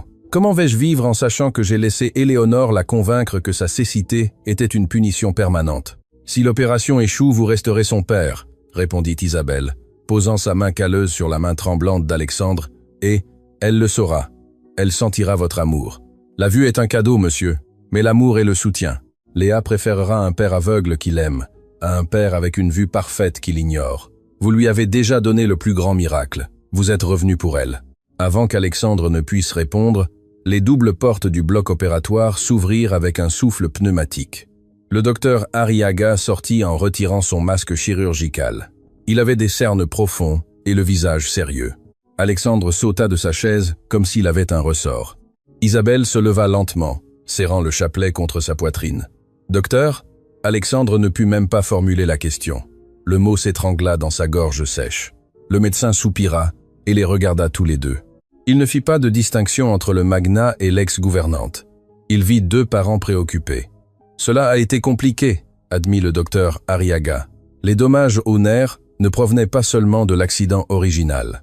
Le stress chronique et, le traumatisme émotionnel que la petite a subi avait créé une pression intraoculaire psychosomatique très sévère. Le corps de Léa rejetait la vue parce qu'elle associait voir à la douleur. Alexandre sentit une pointe de culpabilité si aiguë qu'il dut s'appuyer contre le mur pour ne pas tomber. Sa fille ne voulait pas voir parce que ce qu'elle voyait était un monde hostile. « Alors ?» demanda Isabelle faisant un pas en avant, la voix pleine d'espoir. « Nous avons réussi à décompresser le nerf, » dit le médecin, et un léger sourire fatigué apparut sur son visage. La chirurgie, anatomiquement, a été un succès, mais Le mets resta en suspens dans l'air comme une guillotine. « Mais quoi ?» exigea Alexandre. Elle se réveille de l'anesthésie en ce moment et elle est très agitée. Elle crie non par douleur physique, mais par panique. Les sédatifs ne fonctionnent pas parce que son adrénaline est à son comble. Elle a besoin de se calmer, ou la pression sanguine pourrait faire éclater les points de suture dans ses yeux. Si cela arrive, elle perdra la vue pour toujours en quelques minutes. Le médecin regarda fixement Alexandre. « J'ai besoin que quelqu'un entre, quelqu'un qui puisse la calmer, quelqu'un en qui elle a aveuglément confiance, si je puis dire. Les infirmières ne peuvent pas la toucher. Elle donne des coups dans l'air, pensant qu'on va lui faire du mal. » Alexandre regarda immédiatement Isabelle. « Allez-y, dit-il sans hésitation. Elle vous aime. Vous êtes son refuge.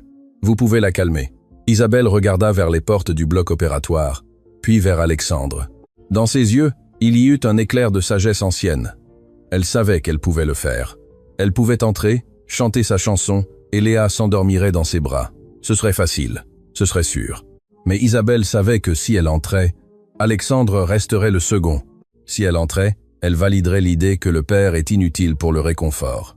Pour que cette famille guérisse vraiment, le père devait être le héros. « Non », dit Isabelle, secouant la tête et reculant d'un pas. « Quoi ?» Alexandre la regarda avec incrédulité et panique. « Isabelle, ce n'est pas le moment pour ça. Elle a besoin de vous. Vous savez comment la calmer. Je ne sais pas quoi faire. »« Exactement. C'est pourquoi vous devez y aller, » dit Isabelle avec une autorité qui n'admettait aucune réplique. « Elle sait que je suis ici. Elle s'attend à ce que je la sauve, mais elle a besoin de savoir que son papa peut la sauver. Si j'entre, vous serez toujours celui qui paye les factures. Si vous entrez et que vous réussissez à la calmer, vous serez son père pour toujours. Et si j'échoue, » murmura Alexandre terrorisé. « Et si elle ne se calme pas et que les points de suture lâchent, je serai coupable de sa cécité. Vous n'échouerez pas, » assura Isabelle, le poussant doucement vers la porte. « Parce que vous l'aimez, et l'amour ne faillit pas. Chantez-lui. Parlez avec le cœur, pas avec la tête. Allez, monsieur Alexandre, allez chercher votre fille. » Alexandre regarda Isabelle une dernière fois, inspira profondément comme quelqu'un qui va plonger dans des eaux profondes, et acquiesça. Il enfila la blouse stérile qu'une infirmière lui tendit de main tremblante et entra dans la salle de réveil. Le son était déchirant. « Non, ne me touchez pas, Éléonore. Non, je promets que je serai sage, » criait Léa. La fillette était sur le lit d'hôpital, les yeux bandés de compresses épaisses et blanches. Elle était attachée au poignet pour l'empêcher d'arracher le bandage et luttait contre les sangles comme un petit animal sauvage. Son moniteur cardiaque bipait frénétiquement, une alarme rouge indiquant un danger imminent. 2 infirmières tentaient de la retenir sans lui faire de mal. Mais Léa se débattait, pleurant des larmes qui mouillaient dangereusement les bandages. Alexandre sentit le monde s'écrouler en entendant le nom d'Éléonore. Même dans son délire post-anesthésie, le monstre était toujours présent. « Laissez-moi seul avec elle », ordonna Alexandre. Sa voix sortit plus forte qu'il ne l'avait espéré. « Monsieur, c'est dangereux si elle bouge beaucoup », commença à dire une infirmière. « J'ai dit de me laisser seul », rugit Alexandre sans quitter sa fille des yeux. « Sortez !» Les infirmières, intimidées, se retirèrent laissant la porte entr'ouverte. Alexandre s'approcha du lit d'hôpital. Léa sentit la présence de quelqu'un et se recroquevilla, attendant le coup. « Ne me frappez pas !» gémit la fillette. Alexandre ravala le nœud dans sa gorge. Il se pencha sur elle, mais ne la toucha pas. Il se rappela ce qu'Isabelle lui avait appris, d'abord la voix, puis le toucher. Alexandre commença à chanter. Sa voix était fausse, grave, rien à voir avec la douce voix de soprano d'Isabelle. Il chantait la berceuse qu'il avait entendue à travers la porte pendant des semaines. « Dors, ma petite fille, morceau de soleil, que les anges te gardent et moi je suis là. » Léa resta paralysée. Elle cessa de lutter contre les sangles, tourna la tête vers le son. « Papa ?» demanda-t-elle haletante. « Oui, ma vie, c'est papa. » Alexandre continua de parler, baissant le ton jusqu'à le transformer en un murmure hypnotique. « Éléonore n'est plus là. Éléonore est partie. Les monstres sont partis. Tu es à l'hôpital. Le docteur a réparé tes petits yeux. J'ai mal. J'ai peur. Il fait tout noir. » sanglota Léa, mais son rythme cardiaque commença à baisser. « Je sais, mon amour. Je sais. Mais tu n'es pas seul dans l'obscurité. Je suis là. » Alexandre posa sa main grande et chaude sur le front de la fillette. Cette fois, Léa ne se recroquevilla pas.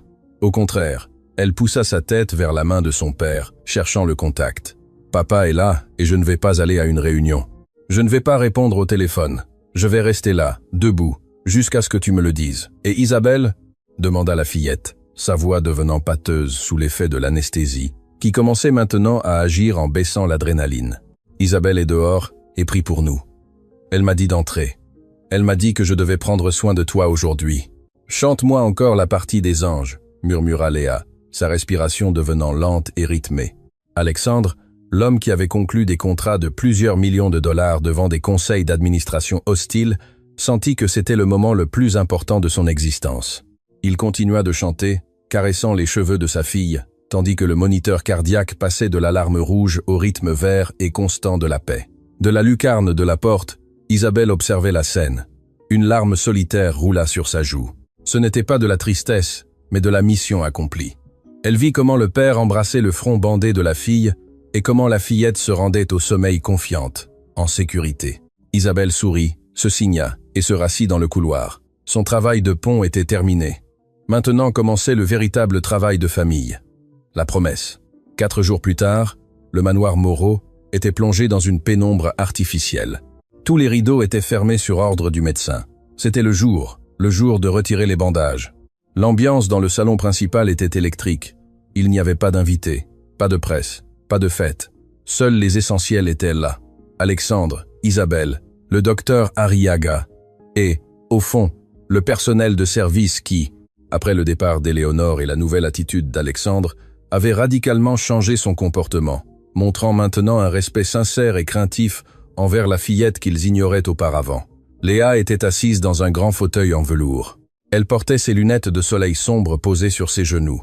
Alexandre était agenouillé devant elle, lui tenant les mains. Isabelle était debout juste derrière le fauteuil, une main sur l'épaule de la fillette, son encre physique de toujours. « Êtes-vous prête, Léa ?» demanda le docteur Arriaga préparant les ciseaux chirurgicaux pour couper la gaze. « J'ai peur, papa », confessa Léa, serrant les mains d'Alexandre. « Quoi qu'il arrive, Léa, rien ne change », dit Alexandre en la regardant intensément, même si elle ne pouvait pas encore le voir. « Si tu vois, ce sera merveilleux, et si tu ne vois pas, ce sera aussi merveilleux, parce que nous avons. Je n'ai pas besoin que tu vois pour t'aimer. Je t'aime complètement tel que tu es. » Ces mots furent la clé finale.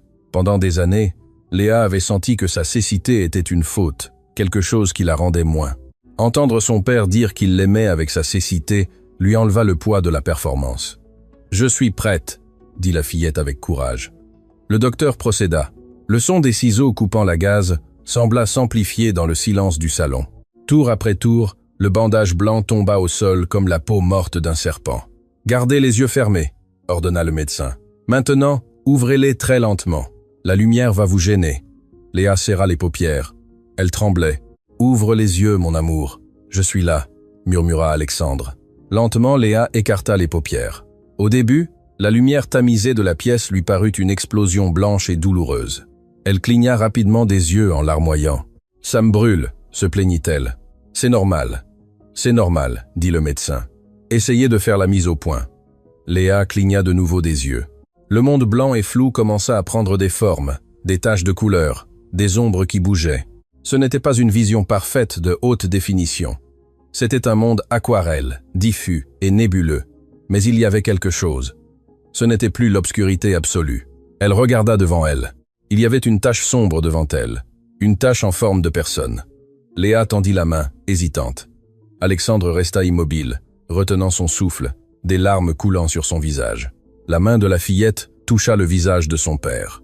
Ses doigts parcoururent le nez, les pommettes mouillées, la barbe naissante. « Papa » demanda-t-elle. « Oui » répondit Alexandre d'une voix étranglée. « Je te vois » murmura Léa. La phrase fut un tremblement de terre. « Je te vois flou. Tu ressembles à un nuage avec une barbe, mais je te vois. » Alexandre laissa échapper un sanglot de joie pure et embrassa sa fille avec précaution, enfouissant son visage dans son cou. Isabelle, derrière le fauteuil, se couvrit la bouche pour étouffer un cri d'émotion. Le personnel de service au fond commença à applaudir doucement, certains pleurant ouvertement. « Je vois des couleurs », dit Léa, se séparant de son père et regardant autour d'elle. « Je vois quelque chose de bleu là-haut », dit-elle en désignant Isabelle. « C'est Isabelle », dit Alexandre en riant à travers ses larmes. « Toujours vêtue de bleu, même si je lui ai dit que ce n'était pas nécessaire. » Léa se tourna dans le fauteuil et regarda la tache bleue qui était sa seconde mère. « Isabelle, tu es jolie !» dit la fillette en tendant les bras vers elle. Isabelle s'agenouilla à côté du fauteuil, se joignant à l'étreinte. C'était l'image de la victoire. La médecine avait fait sa part, mais l'amour avait soutenu le patient. Une fois l'émotion initiale calmée et le docteur Arriaga ayant confirmé que la récupération visuelle serait progressive et nécessiterait beaucoup de thérapie, mais que le pronostic était excellent, Alexandre se leva, s'essuya les larmes et adopta une posture d'autorité, mais cette fois c'était une autorité bienveillante. Il fit signe au personnel de service de s'approcher. Cuisinière, jardinier, chauffeur et les 2 nouvelles bonnes qui avaient remplacé celles qui étaient les espionnes d'Éléonore. Tous formèrent un demi-cercle. « Je veux faire une annonce », dit Alexandre d'une voix claire et puissante. « Et je veux qu'elle soit absolument claire pour tous les employés présents et futurs de cette maison. » Alexandre marcha vers Isabelle et lui prit la main, l'obligeant à se tenir debout à ses côtés, au centre du salon, non pas derrière. Non pas sur le côté, mais au centre. « Isabelle ne travaille plus pour moi », déclara Alexandre. Un murmure de confusion parcourut le personnel. Isabelle regarda Alexandre avec panique. Allait-il la renvoyer maintenant que la petite allait bien ? « Monsieur », commença à dire Isabelle. « Isabelle ne travaille plus pour moi », répéta Alexandre en souriant. « Isabelle travaille avec moi. À partir d'aujourd'hui, Isabelle est la gouvernante de la maison et la tutrice légale désignée de Léa en cas de mon absence. Elle a autorité absolue sur le fonctionnement de ce foyer. Si elle dit qu'il fait jour, il fait jour, même s'il est minuit. Compris ? Le personnel acquiesça vigoureusement. Le message était clair. Manquer de respect à Isabelle, c'était manquer de respect au propriétaire. Alexandre se tourna vers Isabelle et sortit une enveloppe de sa poche. Ce n'était pas une enveloppe de licenciement. C'était des papiers légaux. « J'ai créé une fiducie pour Léa », expliqua Alexandre en baissant la voix pour que seule Isabelle et la fillette l'entendent. « Et j'y ai mis une clause. Vous en êtes la co-administratrice. J'ai assuré votre avenir, Isabelle. Non pas comme paiement, mais comme justice. Vous n'aurez plus jamais à vous soucier de l'argent, ni vous ni votre famille au village. Vous avez gagné votre place à cette table, non par le sang, mais par la loyauté. » Isabelle regarda les papiers puis Alexandre. Elle ne savait que dire. Toute sa vie, elle avait servi, baissé la tête, était invisible. Et maintenant cet homme lui donnait une place d'honneur. « Je veux juste prendre soin de la petite, monsieur, » dit-elle humblement. « Et c'est ce que vous ferez. Mais vous le ferez en tant que maîtresse de maison, pas en tant que gouvernante, » dit Alexandre. Puis, avec une lueur malicieuse dans les yeux, il ajouta. « Et s'il vous plaît, brûlez ces vieux vêtements. Demain, nous irons faire les magasins, tous les 3. Léa a besoin de nouvelles lunettes. Et vous avez besoin de robes à la hauteur de votre âme. » Léa, qui écoutait tout avec un sourire radieux, tâtonna jusqu'à trouver la main de son père et la main d'Isabelle. Elle les unit dans ses genoux. « Maintenant, nous sommes une équipe », décréta la fillette. Alexandre regarda ses mains unies. La main d'un magnat, la main d'une enfant aveugle qui commençait à voir la lumière, et la main d'une femme paysanne, qui leur avait appris à voir la vérité. « Oui, mon amour », dit Alexandre ressentant une paix qu'aucune fusion d'entreprise ne lui avait jamais donnée. « Nous sommes la meilleure équipe du monde. » La promesse du titre s'était accomplie. Non seulement le père avait sauvé la fille de la belle-mère maléfique, mais la gouvernante avait sauvé le magnat de sa propre cécité. La maison, auparavant froide et silencieuse, était maintenant remplie de lumière. Non seulement celle qui entrait par les fenêtres, mais celle qui irradiait ses habitants. La résolution finale et épilogue, sous-partie 1. La chute du masque. 3 mois après l'opération, le scénario changea radicalement. Nous n'étions plus dans la chaleur du foyer Moreau, mais à l'entrée froide et exclusive du cercle des élites des hauts plateaux, l'épicentre de la haute société de la ville. Un lieu où l'apparence est tout, et où Éléonore régnait autrefois comme une reine des abeilles. Éléonore arriva en taxi. Sa voiture de sport avait été saisie des semaines auparavant. Elle portait une robe de marque, mais d'une saison passée. Et si l'on regardait de près, on remarquait l'usure de l'ourlet. Sa posture, cependant, restait hautaine. Elle tentait de projeter l'image que tout allait bien, que la rupture avec Alexandre n'était qu'un temps et qu'elle restait intouchable. Elle marcha vers la réception le menton haut, ignorant les murmures des dames qui prenaient le thé sur la terrasse. « Bonjour Raymond », dit Éléonore au réceptionniste essayant de passer sans s'arrêter vers le salon principal. « Je vais à ma table habituelle. » Le réceptionniste, un homme âgé qui l'avait toujours salué avec une révérence, cette fois ne bougea pas. Il s'interposa sur son chemin avec une expression de malaise professionnel. « Désolé, mademoiselle Éléonore, vous ne pouvez pas passer. » Éléonore s'arrêta net avec un sourire figé qui n'atteignait pas ses yeux. « Pardon, je crois que je ne vous ai pas bien entendu. Je suis membre honoraire. Mon fiancé, Monsieur Moreau, est le propriétaire de la plus grande action corporative de ce club. Monsieur Moreau n'est plus votre fiancé. » Une voix grave retentit derrière elle. Éléonore se retourna. Alexandre était là, mais il n'était pas vêtu de vêtements de tennis ou de tenue décontractée de club. Il portait un costume impeccable, sombre, de coupe sévère. Il n'était pas là pour socialiser, il était là pour exécuter une sentence. À ses côtés, à la surprise de toutes les personnes présentes, il n'y avait ni une nouvelle mannequin ni une héritière. Il y avait l'avocat principal de sa firme avec une mallette en cuir épais. « Alexandre ?» Éléonore tenta d'adoucir son visage, cherchant cette vulnérabilité qu'elle manipulait habituellement. « Mon amour, que je suis contente de vous voir. Tout cela a été un horrible malentendu. Je vous ai appelé, mais je crois que votre secrétaire a mal mon numéro. » Alexandre la regarda avec une indifférence qui faisait plus mal que la haine. « Ma secrétaire a des ordres stricts de bloquer tout contact avec vous, et Raymond a des ordres de révoquer votre accès. L'action du club était à mon nom, Éléonore, et comme vous n'êtes plus la future Madame Moreau, vous n'avez plus accès. » Éléonore regarda autour d'elle. Les dames du thé avaient cessé de faire semblant et regardaient maintenant ouvertement, murmurant entre elles. L'humiliation publique, sa plus grande peur, se matérialisait. « Vous ne pouvez pas me faire ça », siffla Éléonore en baissant la voix en s'approchant de lui. « Vous allez me détruire socialement. Vous savez ce qu'ils diront ? Ils diront la vérité, » répondit Alexandre avec calme. « Ils diront que vous avez tenté d'abuser d'une enfant handicapée et que vous avez été expulsé pour cela. C'est un mensonge. Vous n'avez pas de preuves, » cria-t-elle perdant son calme. Alexandre fit un geste à son avocat. L'homme ouvrit la mallette et en sortit une épaisse enveloppe scellée du logo du tribunal. « Preuve ?» Alexandre prit l'enveloppe et la lui tendit. « Voici la notification de la plainte. Elle inclut le témoignage médical du docteur Arriaga sur les blessures chroniques de Léa, le témoignage sous serment de 3 employés que vous avez renvoyés injustement et qui sont maintenant revenus travailler pour moi, et, oh oui, le rapport de vos dépenses. Il s'avère que l'argent pour la charité que je vous donnais allait à vos comptes personnels à l'étranger. Cela s'appelle une fraude, Éléonore, et c'est la prison. » Éléonore pâlit. Ses mains tremblèrent en tentant de saisir l'enveloppe, mais celle-ci lui glissa et tomba au sol, aux pieds d'Alexandre. « Alexandre, s'il vous plaît, » supplia-t-elle en tombant à genoux, non par repentir mais par désespoir. « Je n'ai rien, mes cartes sont annulées, on va me prendre l'appartement. Si vous me poursuivez, vous me coulez. Ayez pitié, nous étions un couple. » Alexandre la regarda de haut.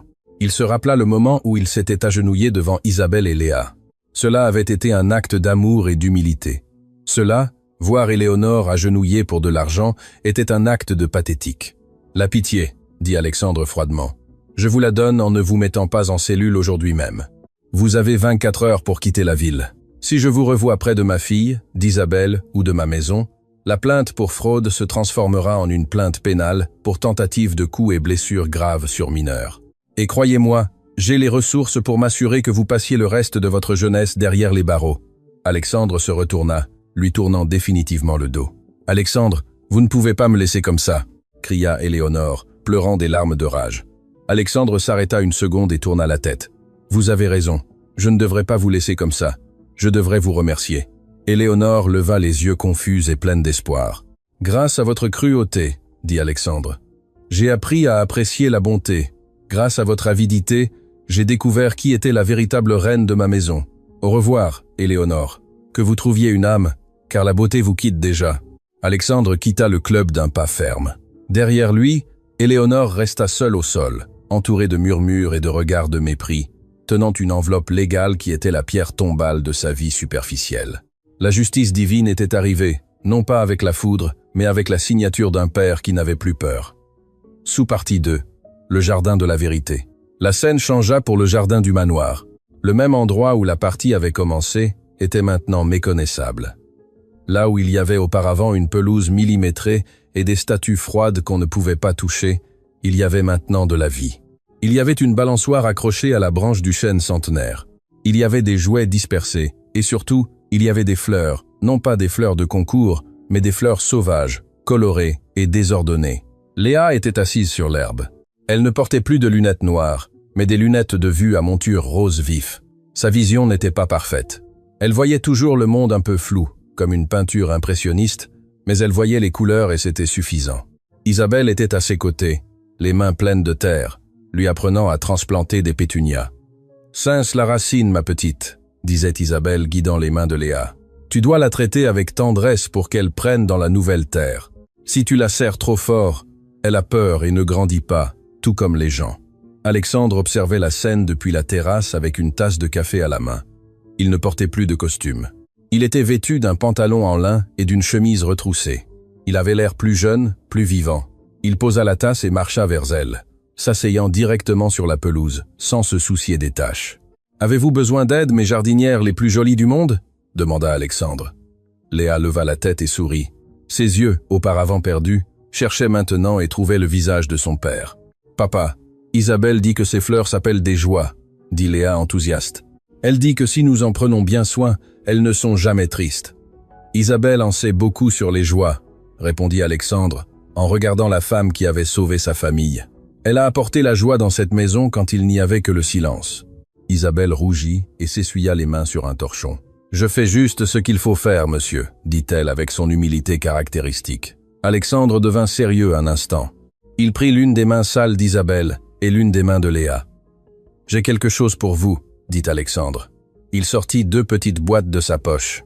Ce n'étaient pas des boîtes à bijoux coûteuses. C'étaient des boîtes en bois sculptées à la main. « Pour Léa », dit-il en lui tendant la première. La fillette l'ouvrit maladroitement.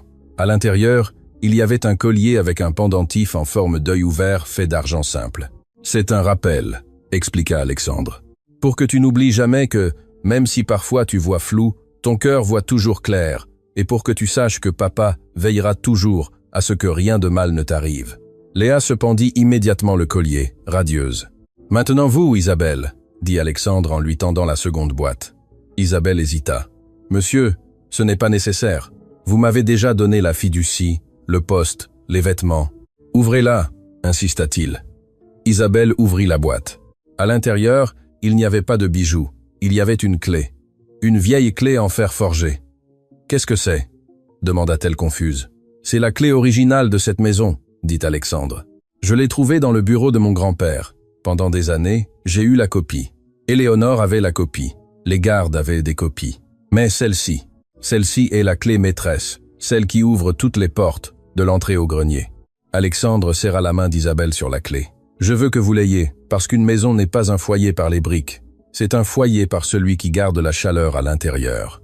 Vous êtes la propriétaire morale de ce foyer, Isabelle. Sans vous, ce n'est qu'un musée vide. Avec vous, c'est une famille. » Isabelle, la femme qui avait supporté des humiliations, qui avait été accusée de voleuse, regarda la clé dans sa main. Elle pleura, mais cette fois, ce n'étaient pas des larmes de douleur ni d'impuissance.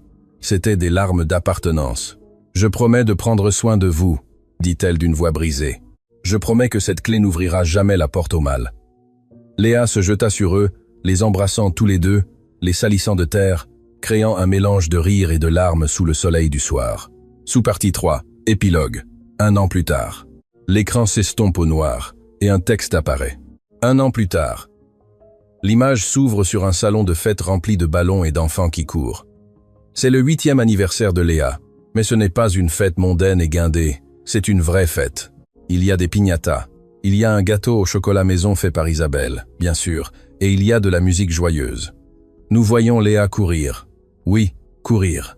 Elle porte ses lunettes roses, mais elle se déplace en toute sécurité. Elle esquive un enfant, attrape un ballon, tombe, mais au lieu de rester au sol terrorisée en attendant de l'aide, elle se lève seule, secoue ses genoux et continue de rire. C'est une enfant libre. À une table latérale, Alexandre sert des rafraîchissements aux parents des amis de Léa. Il a l'air détendu, plaisantant. Un homme s'approche de lui. C'est un ancien partenaire d'affaires. « Alexandre, je vous trouve changé, » dit le partenaire. « Vous vous êtes beaucoup éloigné du cercle des affaires. On dit que vous avez refusé la fusion avec les Japonais pour partir en vacances à Disney avec votre fille et la gouvernante. N'avez-vous pas peur de perdre votre statut ?» Alexandre sourit. Il regarde là où Léa souffle les bougies du gâteau avec Isabelle à ses côtés, tenant le plateau et chantant plus fort que quiconque. « Statut ?» demande Alexandre comme si le mot était une langue étrangère. « Mon ami, regardez ça. » Il désigne sa fille qui vient de barbouiller de meringue le nez d'Isabelle, provoquant le rire bruyant de la femme. Avant, j'avais des millions à la banque et je rentrais dans une maison vide où ma fille avait peur de moi. Maintenant, j'ai moins de zéro sur le compte. Mais quand je rentre à la maison, il y a du bruit, il y a du désordre et il y a de l'amour. Je n'ai pas perdu de statut, j'ai gagné la vie. Alexandre laisse l'associé et marche vers le centre de la fête. Léa le voit et court vers lui. « Papa, Isabelle dit que si je casse la piñata, je gagne le gros lot. » Alexandre la soulève dans ses bras et la fait tourner. « Tu as déjà le gros lot, princesse. Et moi aussi. » Isabelle s'approche d'eux, le visage illuminé par le bonheur. Alexandre la regarde. Il n'y a pas de romance forcée. Ce n'est pas nécessaire. Il y a quelque chose de plus profond. Il y a un respect absolu, une camaraderie sacrée. Ce sont des coparents, des compagnons de bataille. « Prête pour la photo ?» demande Alexandre. Isabelle acquiesce et se place à ses côtés. Le photographe de la fête crie « Dites, famille, famille !» crient les trois à l'unisson. Le flash de l'appareil photo se déclenche, figeant l'instant. L'image se transforme en une photographie en noir et blanc sur la cheminée. La caméra s'éloigne lentement de la photo. Nous voyons le salon en silence, mais c'est un silence chaleureux. Il y a des jouets sur le sol. Il y a un pull d'Alexandre sur le canapé à côté d'un châle d'Isabelle. La maison respire. Voix off d'Alexandre. Pensée finale. Je croyais qu'être aveugle, c'était ne pas voir la lumière, mais je me trompais. Être aveugle, c'est voir les gens et ne pas reconnaître leur valeur. Ma fille a retrouvé la vue, mais c'est moi qui ai vraiment appris à voir. Et ce que je vois maintenant est parfait.